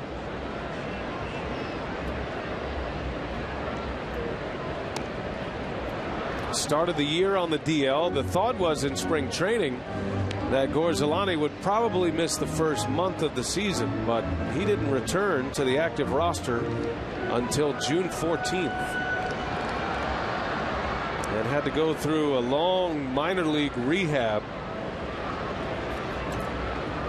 Went to A-ball for a few outings. Had 7 games, including 2 starts in AAA. Those starts, though, were controlled starts where he would just pitch a couple of innings to begin the game, and then the original starter for the Nashville Sounds would come in after that, just to make sure Gorzelani got his multiple innings in. Shoulder injuries can be very tricky to come back from. There's a bunt, foul, And that's going to be a strikeout for Gorzelani. So Simon unable to get the runner over. 2 outs in the inning. A couple of Ks now for Gorzelani, and now back to the top of the order and Billy Hamilton. And Brewers certainly want to make sure that Gorzelani is going to be okay to be able to pitch back-to-back innings, which he's been able to do. He did that his last time out. Well, if he could get right and Ron Renneke count on him, that would be a big shot in the arm to that bullpen. Right now there's 4 left-handers in the Brewers bullpen and 3 right-handers. Hamilton, the switch hitter, a little late on the fastball. Gorzelani will be 32 next week. So he's hoping as the season goes. He said he still feels like he's got to break some scar tissue out of that surgically repaired shoulder. That sounds horrible, but the pain is not scaring him anymore. Runner takes off. Lucroy's throw to second on the bag. The tag not in time. Schumacher steals second base. And one of the first move by Gorzelani, and well, Lucroy has been right on the money with his throws lately. He's been throwing out a lot of base runners. That one right on the bag. But Schumacher got a great jump. Perfect throw by Lucroy. And just able to beat it at second base. He might have got him on the hand there. I wonder if Renneke is going to come out and challenge this. Well, Gorzelani not on the pitching rubber. They're trying to stall for some time, and I don't think Renneke's coming out. And the home plate umpire, Paul Immel, is getting a little frustrated. He wants to get this game going. Let's see here. No, I think he's in there. Yeah. He's pretty close, but I think he's safe. So Schumacher at second base, 2 outs in the inning. Billy Hamilton at the plate. 0-2 is the count on the Reds' leadoff hitter.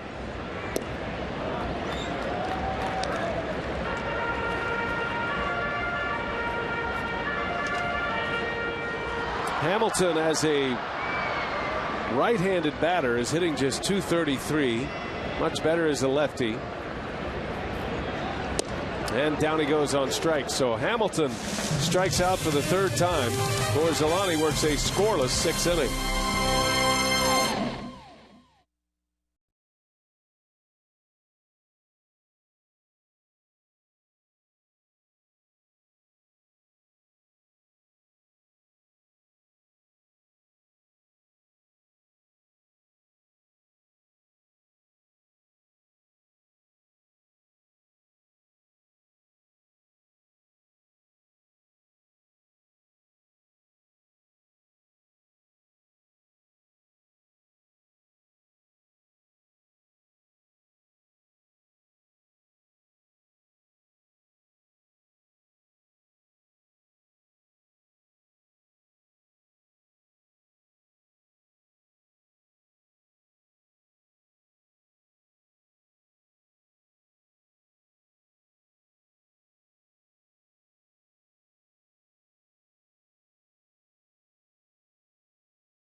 BU-1 Mike Zanoni, stationed with Naval Mobile Construction Battalion 2-5 here in Camp Phoenix, Afghanistan. We'd like to wish our family, friends, and everybody a happy 4th of July. Go Brew Crew! Great to hear from you guys as well. Thank you for the shout out, and we appreciate what you're doing for us overseas. 4-0, the Reds lead it. Brew Crew needs something going here. Alfredo Simon has been on his game once again against Milwaukee. Now Ramos Ramirez will lead off, Overbay to follow, then Segura. Simon working on a 3-hit shutout. He has retired 8 consecutive batters now. He gave up a single to Ramirez back in the 4th inning. That's the last hit he's allowed. Ramirez was quickly wiped out with a double play ball.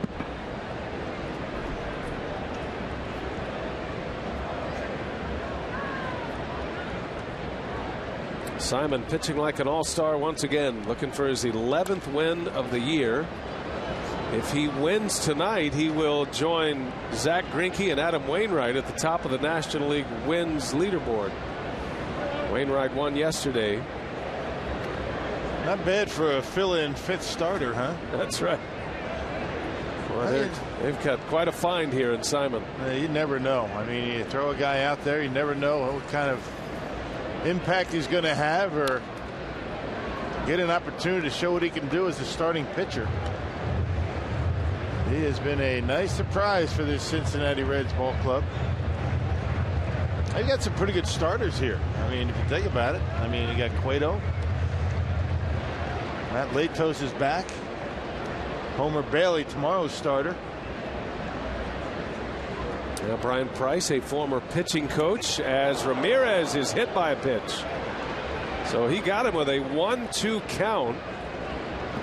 And Ramirez on his way to first. That was a breaking ball from Simon that got away. Yeah, it did. It looks like it got him on the hand.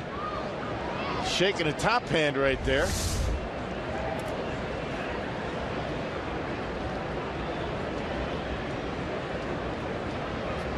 Brian Price out to talk with the home plate umpire as they take a look at this replay. And I guess the question is, did it hit the hand or the bat? And Ramirez. It is reviewable. Price is headed back to the dugout, though, so not enough in his opinion to change the call.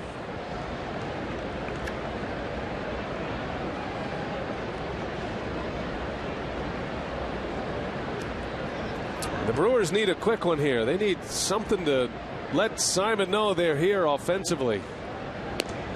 Had a couple of chances early, but they didn't cash in, and now Simon has kept the Brewers down. Overbay bounced into a double play in the 4th inning. He's grounded out twice. Both have come to the right side. That skips away, and Ramirez on his way to second. So a wild pitch allowing Ramirez to second base with nobody out. Takes the Reds out of a double play chance.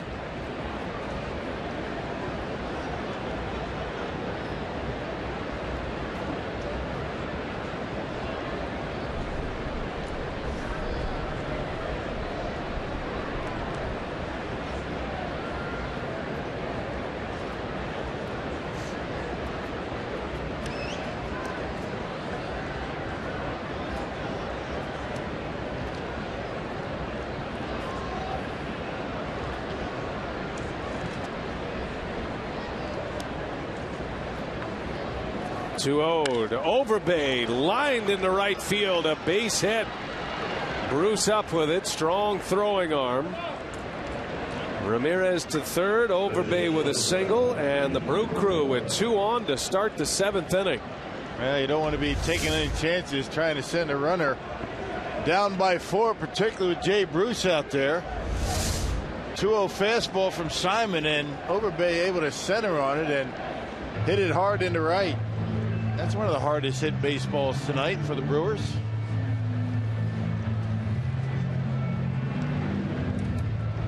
Well, Jeff Pico out to have a chat with Simon. Gives us a chance to take a look at the pitching matchup tomorrow. It's a good one. Matt Garza against Homer Bailey.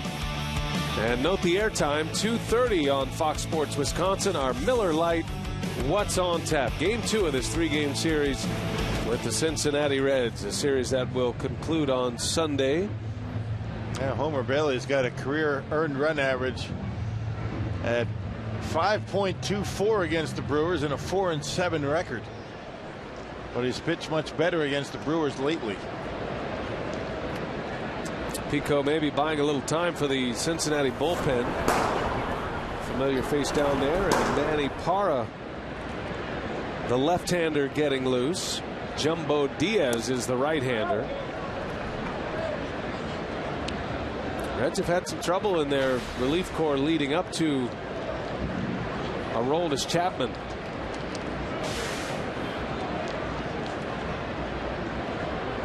Segura trying to cash one in here. The Brewers trail 4-0. First and third, nobody out, and Segura bouncing ball, and Cozart has it. Throw to second, not in time. A run will score on a base hit and an RBI from Segura. The Brewers are finally on the board here in the 7th inning. Down the bottom of the order, getting it done. All starting with a hit batter. Ramirez got hit with a pitch on a 1-2 count. And a high chopper. Once that ball got over Frazier's head, it was going to be a tough play for Cozart. And is Brian Price going to try and take a look at this one? Maybe go to review. Well, he goes out to buy a little time, and again he is heading back to the dugout. That was a heck of a play by Cozart to even have a chance at an out. But Overbay running as fast as he could, makes it just in time. That's a big play. 2 on. And here's Logan Schaefer representing the tying run.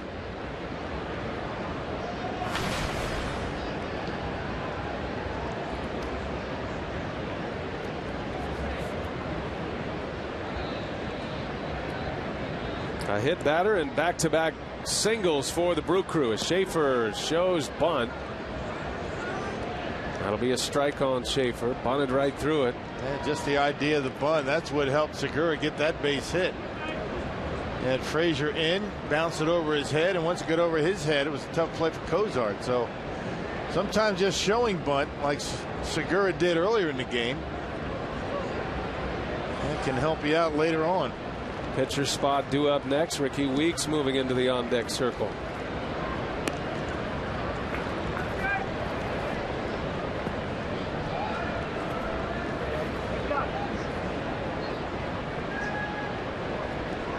Schaefer just back to Milwaukee from Nashville, AAA. Trying to have an impact on this one.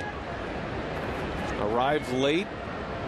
Schaefer's flight didn't even land until 5:45. It was supposed to land at 5:30. It was originally supposed to land about noon, I think. And flight troubles getting here. No batting practice for him. He jumped in a car, got to the ballpark, threw his uniform on, had a couple off the tee, and it was ready to go. Man, get up there and drive in a run. Show and go here in Cincinnati on the 4th of July. 2-1. Schaefer fouls it back. Good one to hit there.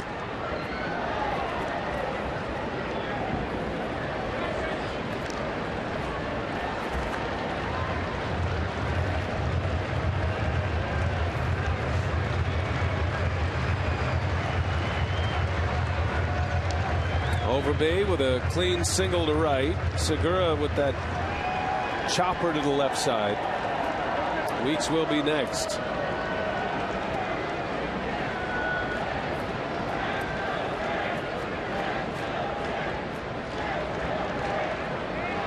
It's been a pretty quiet crowd here tonight, despite the Reds on top.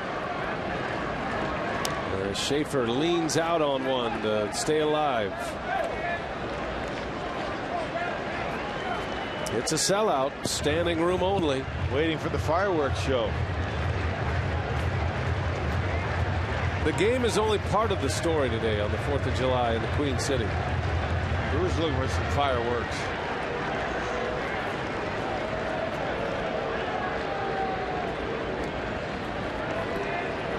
Two and two the count. 3 balls, 2 strikes.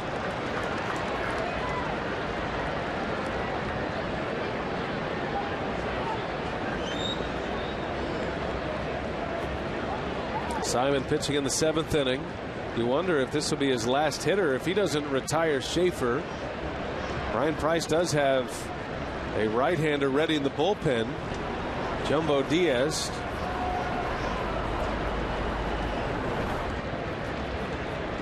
Full count. Here we go, and Schaefer fouls it back. And making him work.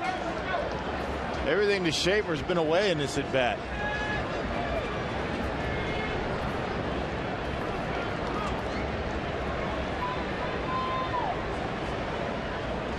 And Brewers have only right-handers on their bench tonight. All the lefties in the game. And you're probably not going to see the left-hander unless you want to bring him in for Jeanette. Fox track shows you how Simon is trying to attack Schaefer. Here's pitch number 8 coming. 3-2 again, and it's a called strike on the inside corner. First one in there. That's a big out for Simon, the first out of the inning. Got to give him credit. Didn't come inside that entire at bat until that last pitch, and he caught the corner with it.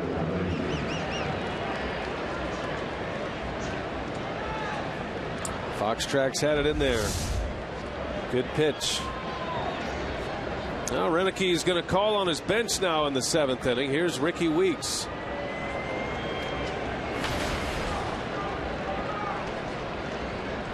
Weeks with a couple of hits against the Reds this year. They don't have any left-handed starters, so playing time has been limited for Ricky Weeks against Cincinnati. There's a bouncing ball to short. Cozart to second for 1. That's all they'll get. A bad feed from the shortstop. And Weeks will reach. Going to be tough to double him up anyway. Now 2 outs in the inning. Well, if you're going to bring your left-hander in, this would be the time to do it. Jeanette's had good success against Simon. Left-hander out there loose and ready.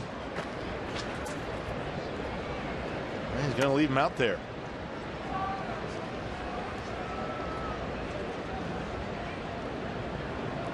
First and third with 2 away for Scooter Jeanette. At the plate, presented by Wendy's. He was robbed of a hit in the first on a great play from Phillips, and then he singled in the third. Brewers have a run in. It's 4-1 Cincinnati.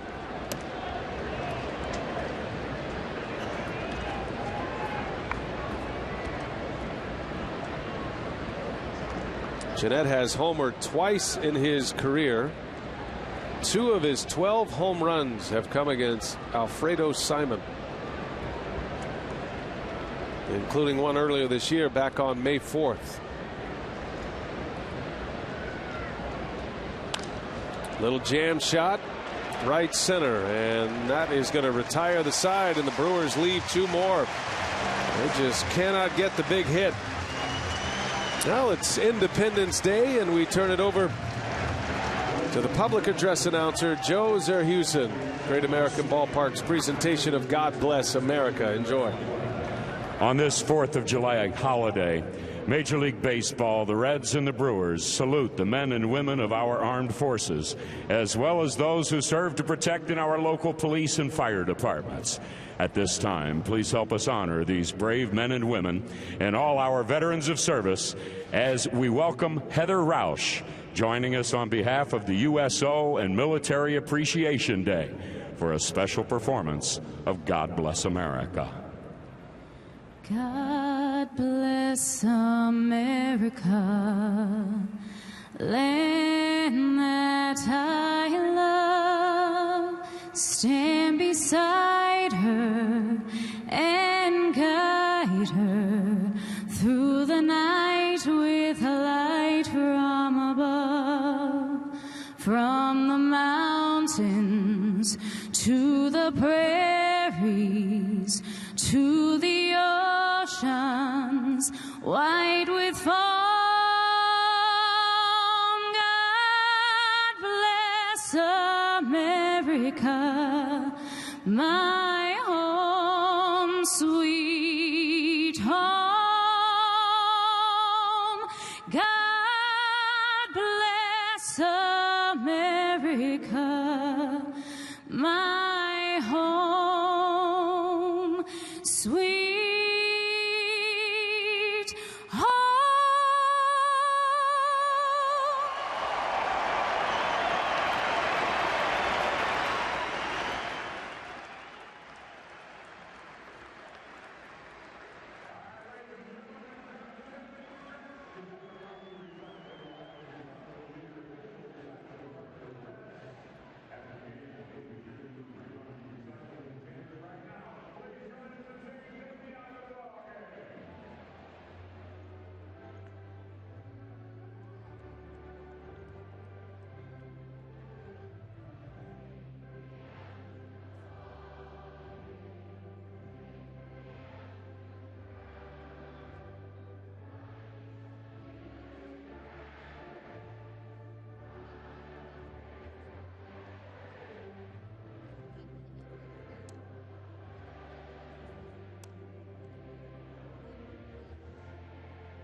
Time now for the 7th inning stretch, brought to you by the all-new Chevy Silverado.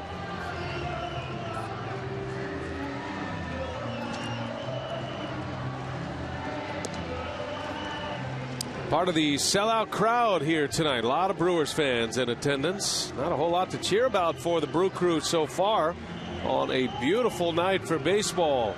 Happy 4th of July to all of you. We're glad you're with us tonight. See if the Brewers have a late rally in them tonight. Trying to keep the Reds at 4. That's goal number 1. And Rocket's going to be Rob Wooten out of the Brewers bullpen. Oh, Wooten with a 485 earned run average. He gave number 31 here tonight. That got roughed up his last time out. That was Tuesday against the Blue Jays in Toronto. A couple of runs and an inning of work. And looking to put up a 0. Brewers need to get some big hits. They've had opportunities in this game tonight. Only 2 for 9 with runners in scoring position so far. Now Rob Wooten in our Marshfield Clinic leaders in relief. His 31st game of the year, top 5 on the ball club. Will Smith is up there among league leaders with 45 games this year. K-Rod with 42. Frazier leads off, line drive left field. Schaefer lays out. It's in and out of his glove. Frazier on his way to second, and he's out at second base. Tried to stretch it into a double. It was a great effort by Schaefer and a perfect throw to get him. Well, that's just kind of the way the night's gone for the Brewers, just coming up a little bit short. Had the ball in his glove, but just couldn't keep it in there. But what a recovery he does make. And a perfect throw in his second base to get Frazier. Well, that's a nice play by Logan Schaefer to get Frazier. Got to say that carefully. And one away in the inning. That's a big play. Brings Votto up with nobody on.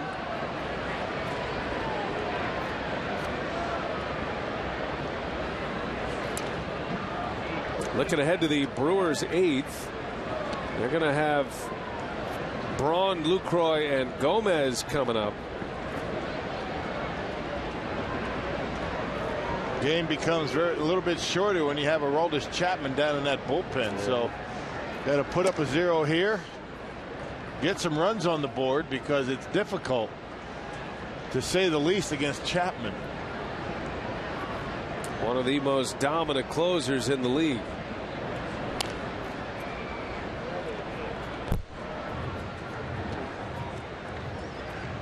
Votto drove in a run his last time up. He doubled off Loesch in the 5th. Loesch went 5 innings, gave up 7 hits and 4 runs. One of those was unearned. Had a walk and 8 strikeouts tonight. Loesch on the hook for the loss. He figures Simon's done after 7 innings. Brian Price trusted him to get through that 7th despite the tying run being at the plate. Simon had a strikeout and a fly ball out to end the inning. See Broxton loosening in the Cincinnati bullpen. He's been tough too. He is not Chapman tough, but a former closer in his own right. Makes the Reds a difficult team to come back on when they have a lead late. Scooter Gennett over to take care of Joey Votto for the 2nd out of the inning. Hey, it's the Brewers and Phillies this Monday, July 7th through Thursday the 10th, when they meet at Miller Park for the only time this year in 2014. Reserve your seats today. 902-4000 or go to Brewers.com for tickets. Phillies lost again today. The Pirates beat them 8-2. Garrett Cole got the win in that game. Philadelphia has been in a free fall, and they figured to be unloading some players. You would think. Philadelphia is in last in the American League East. 10 games out of first. Well, the Astros have fewer wins than the Phillies this year. And they got hot for a while, the Phillies, but that didn't last long. 0-1 to Brandon Phillips, and a swing and a miss had him out in front. Cardinals have a lead over the Marlins tonight, 3-0. So if these scores hang on, then everybody's going to gain a game on the Brew Crew. Pirates already winning. The Reds would get to within 6. The Cardinals would be within 4.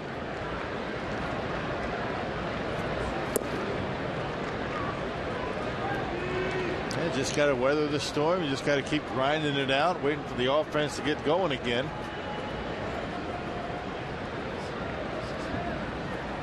It's a game of highs and lows. Yeah, the Brewers have lost 3 in a row. In danger of dropping their 4th consecutive game. It would be the 3rd time this year they've lost 4 in a row.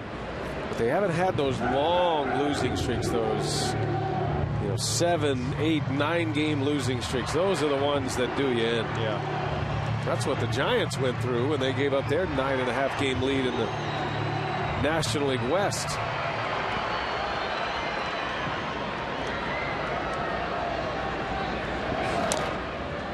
Right in front of the plate. That's a fair ball and an out. And Phillips is retired. Wooten puts up a 0 in the 7th.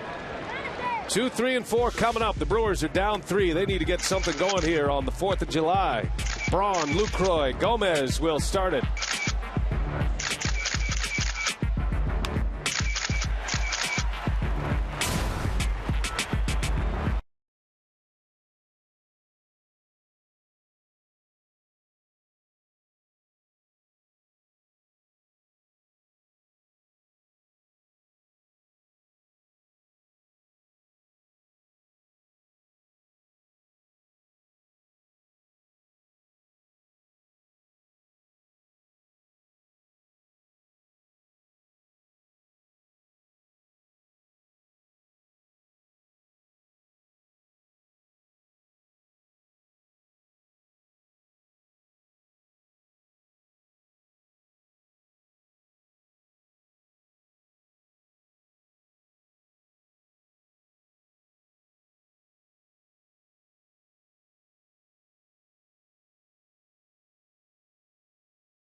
With the Brewers coming up, Braun will start it for Milwaukee.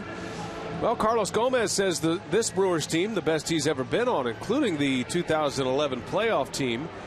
Right now on FoxSportsWisconsin.com, Andrew Grumman analyzes why Gomez may be correct and what has gone right for the Brewers in the first half. Brian Braun leads off. Simon is back on the mound despite Broxton throwing and ready in the bullpen. So Brian Price is going to stick with his starting pitcher here in the 8th. Well, leashes are going to be very much longer. They're giving him a little bit to get through the 8th. I would imagine one base runner, he's going to be done. Well, why not? Pitch count still in decent shape for him. 96 pitches.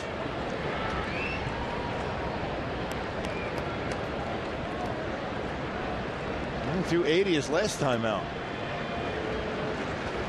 The Brewers just stranded 2. They've left 6 on in this game.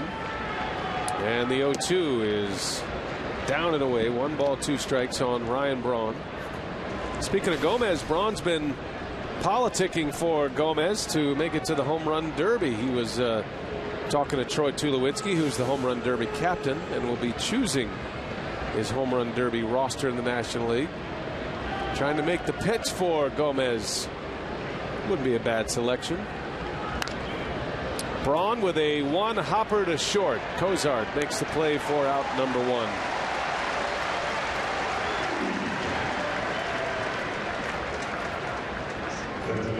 That would be something I'd like to see. Carlos in the home run hitting contest. I think he'd do great. I think you're right. Don't have to worry about losing a helmet in BP. Yeah, Gomez would be fun to have in a home run derby with his swing. He swings hard anyway. Yes, he would. And he says he's always wanted to do it. There's a drive into right center field. Lucroy sending that one deep into the gap, and it's up and out of here. Jonathan Lucroy with a solo home run to the opposite field. It's 4-2 Cincinnati as Lucroy belts his 9th of the season. Let's hit one out of here to right, his second time up back in the 3rd inning. Able to center on that one a little bit better. Didn't get under it as much, and that was a cut fastball out away from, drove it out of here to the opposite field. And didn't make it out by much. Did it bounce off the top of the wall? Pretty close. And as predicted, that is going to do it for Simon. So here comes Jonathan Broxton as the Red starter is on his way out. Lucroy chases him. We'll take a break.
Giving up just 2 earned runs tonight. His line is final, and he is in line for his 11th win. Simon gives up the home run to Lucroy. That brings Jonathan Broxton in the game. 28th appearance of the year. The Red setup man. He's done a good job this year. How about that ERA? Yeah, 4-0 and earned run average under 1. He picked up a win on the 28th against the Giants. Pitched a scoreless inning. And although he doesn't throw 98 miles an hour anymore, still very effective. Not the strikeout pitcher that he used to be. Has not allowed a run in any of his last 3 games. And has only allowed runs in 2 of his 27 games this season. He's been a tough customer, and that's his bread and butter. That sharp breaking slider that he throws at 87 to 89 miles an hour.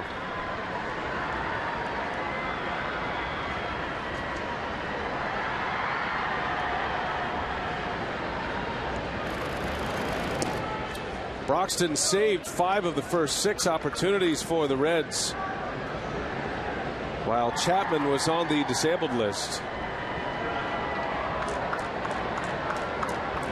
Broxton himself began the year on the DL, had surgery on his forearm last August, and he missed the first week of the season.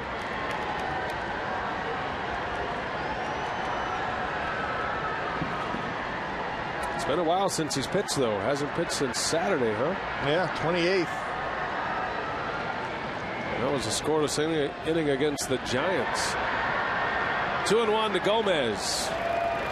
And Carlos sends that one deep to left field. On the run and laying out to make the catch, Schumacher. Heck of a play. And got it down on the end of the bat. It looked like a breaking pitch from Broxton off the bat. It might have sounded like it might have been out of the ballpark, but he didn't get all of it.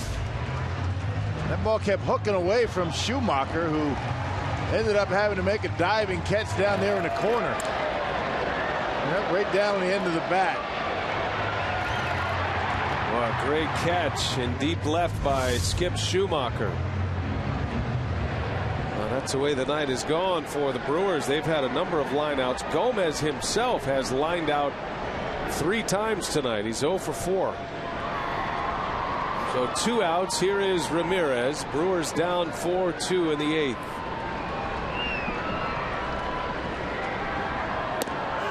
And a strike from Broxton. That would have made things interesting had that ball gotten down and in the corner. You had had Gomez at least at second. Yeah, with just 1 out. It's kind of the way the night's gone tonight. They hit the ball hard, and nice play by the Reds. Ramirez into center field. Billy Hamilton will call and catch, and the side is retired. Great play by Schumacher. Lucroy goes deep, tightens it up here in Cincinnati. His 9th homer of the year, and the Brewers are within a pair. We go to the bottom of the 8th.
Fourth of July to you and all of those who are watching in tonight. Hope you're enjoying it with your family and friends.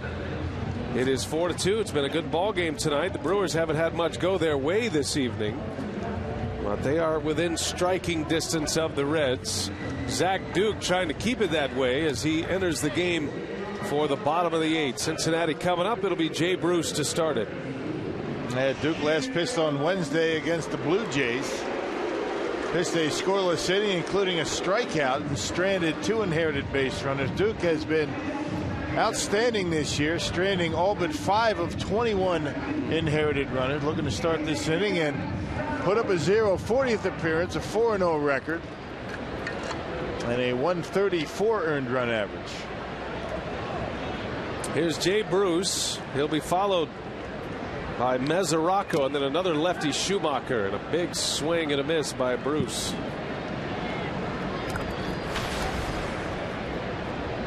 Well, Zach Duke starting to drift into Will Smith territory as far as success on the mound.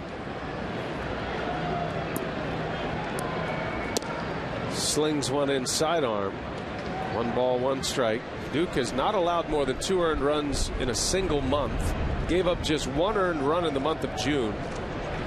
And the way you measure relievers, especially relievers like Duke, as he bounces to short, Segura will take care of Jay Bruce for the first out.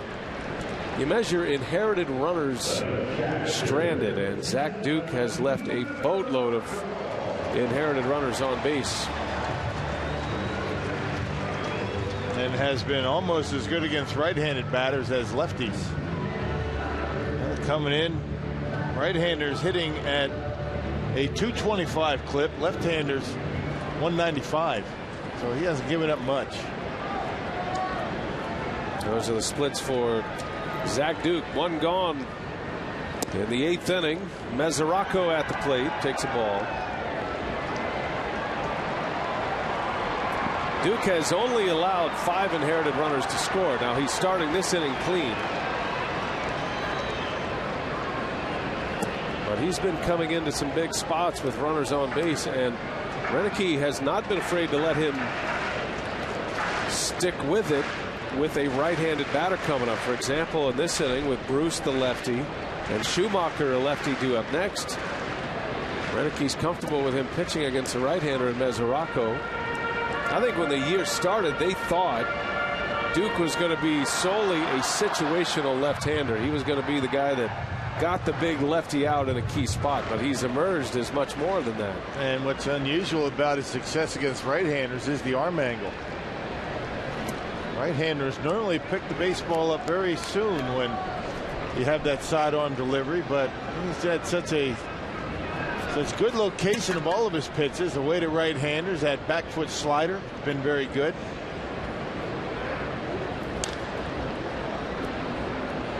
And he's got a little bit on that baseball too. I mean, 90, 91 miles an hour. He's got enough to get it by you on the inside corner when you're looking away from it.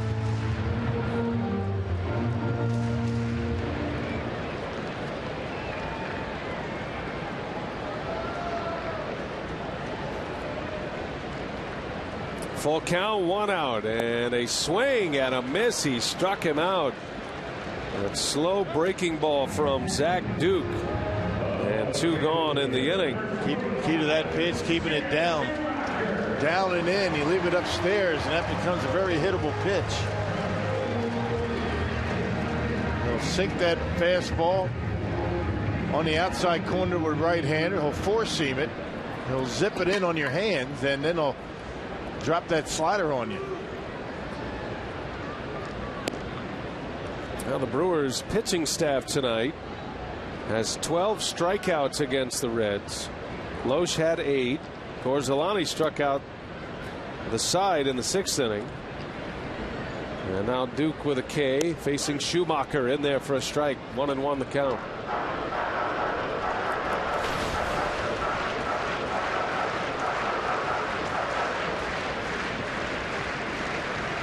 Well, if the Brewers are going to come back tonight, they're going to have to do it against one of the best in the business, and Aroldis Chapman. Schumacher into left field, a little flare. It's going to fall, a base hit. Boy, it is his night tonight. 3 hits in 4 at-bats, an RBI, a stolen base, and he extends the inning in the 8th. And he left that one up.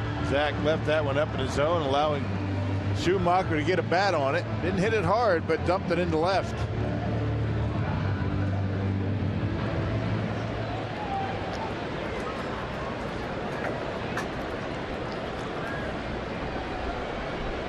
Got to bring up Zach Cozart. He's 0 for 3 tonight with a strikeout.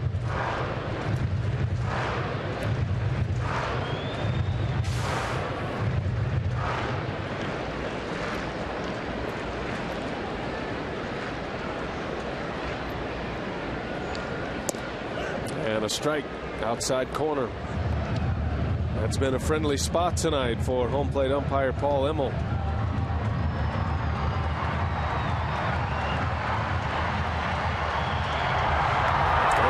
Closer, Chapman.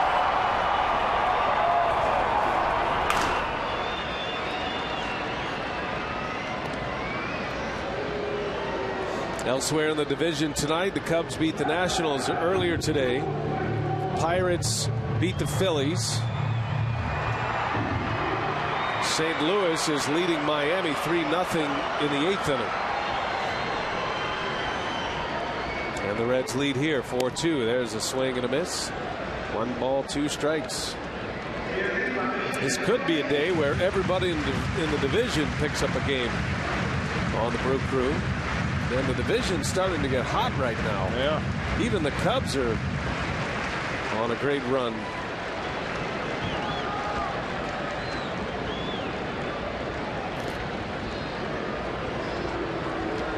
Cubs have won 4 in a row.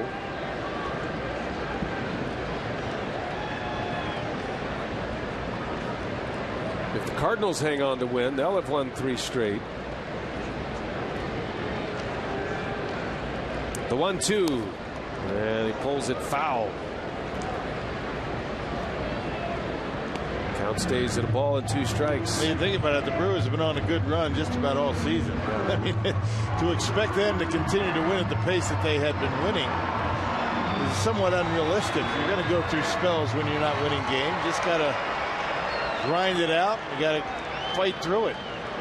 Yeah, you figure there would be a bit of a correction at some point. The Brewers have responded well to tough losses or many losing streaks. They really haven't had that long losing streak. I think Renicky agrees that the offense is in a bad place right now overall. And you're hoping they'll get hot at the same time as well. That goes up and down on every team. You can't swing the bat well for long stretches all the time. That's when you rely on your pitching and defense. And right now, pitching defense has kept the Brewers in this one today. 2-2, and a throw to first. Now the Brewers were blown out on Sunday against Colorado, but the 2 games in Toronto were very close. They feel a lot like this one, actually. Brewers actually had a lead on Wednesday, 4-1. That was a walk-off win by the Blue Jays Wednesday. So they're hanging in there. They're looking for a big break, though. There's a swing and a miss, and Duke strikes out Kozar to end the inning. 2 Ks for Zach Duke. Overbase starts it. Maybe. Chapman's coming in.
Take a look at our shining moment brought to you by Marshfield Clinic. How about a little 4th of July flavor here tonight?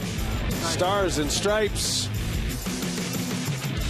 Beautiful night in Cincinnati. Baseball and the 4th of July. Nothing better.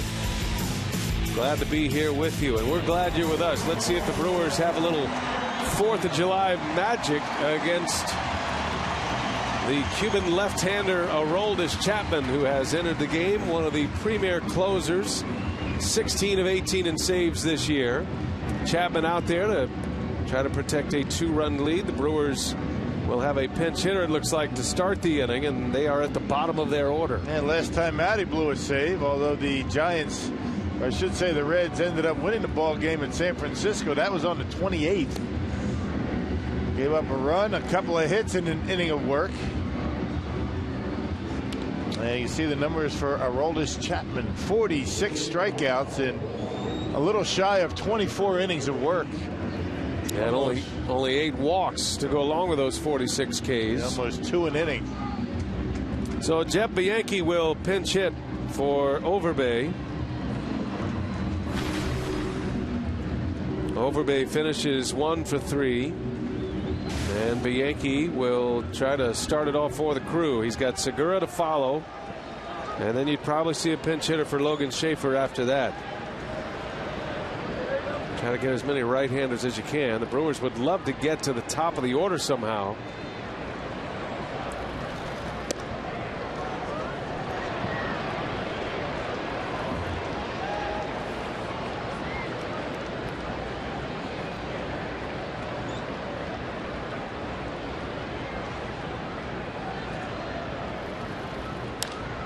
Bianchi pops it up. And there is out number 1. It's been a while since Chapman pitched. Closers typically don't go 6 days between outings. He had a stretch there where he pitched 4 consecutive days. I'm sure he could use the break. But the Brewers are hoping that command will be an issue.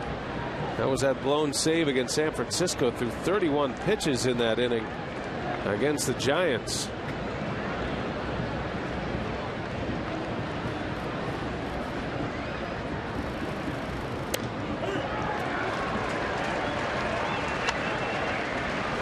That's a new pitch he's come up with, a changeup. Changeup, 86 miles an hour. So he's mixing in changeups these days to go along with the fastball and the slider.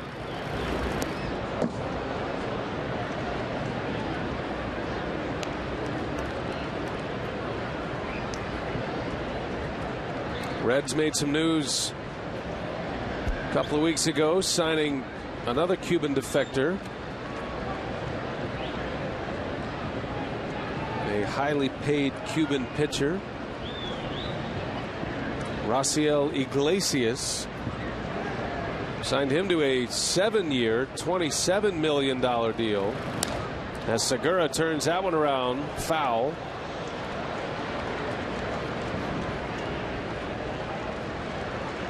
When the Reds signed Aroldis Chapman, it was a 6-year contract.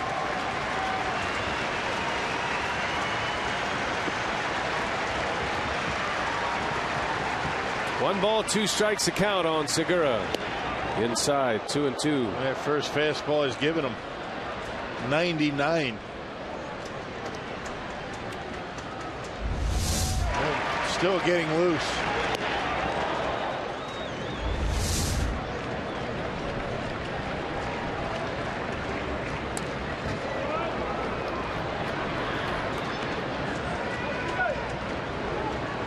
Segura hanging tough. Brewers need a base runner to bring the tying run to the plate.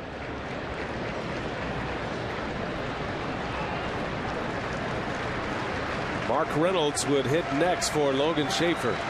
2 balls, 2 strikes. Count stays at 2-2. Those I've talked to about Iglesias say he may come quick to the big leagues. That's why they were comfortable giving him a major league contract, just like they were with Aroldis Chapman. Remember, Chapman, when he signed, he was a starting pitcher in the minor leagues. Brought him up as a reliever and ultimately a closer. Segura, bouncing ball. Frazier gobbles it up, throw to first in time. 2 outs. Nice play over there by Todd Frazier. All off speed pitches early in that bat, and then nothing but fastballs late. Sellout crowd, over 42,000 now on their feet as the Brewers are down to their last out. It'll be Mark Reynolds pinch hitting for Logan Schaefer.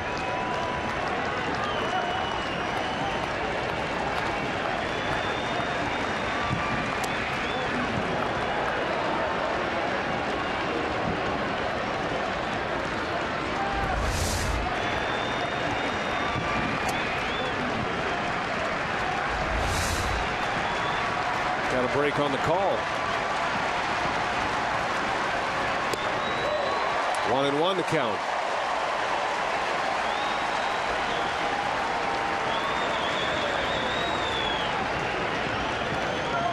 Well, Chapman 2 up, 2 down, a pop up and a ground out. He's got a long streak going of strikeouts as he gets strike 2 on Reynolds.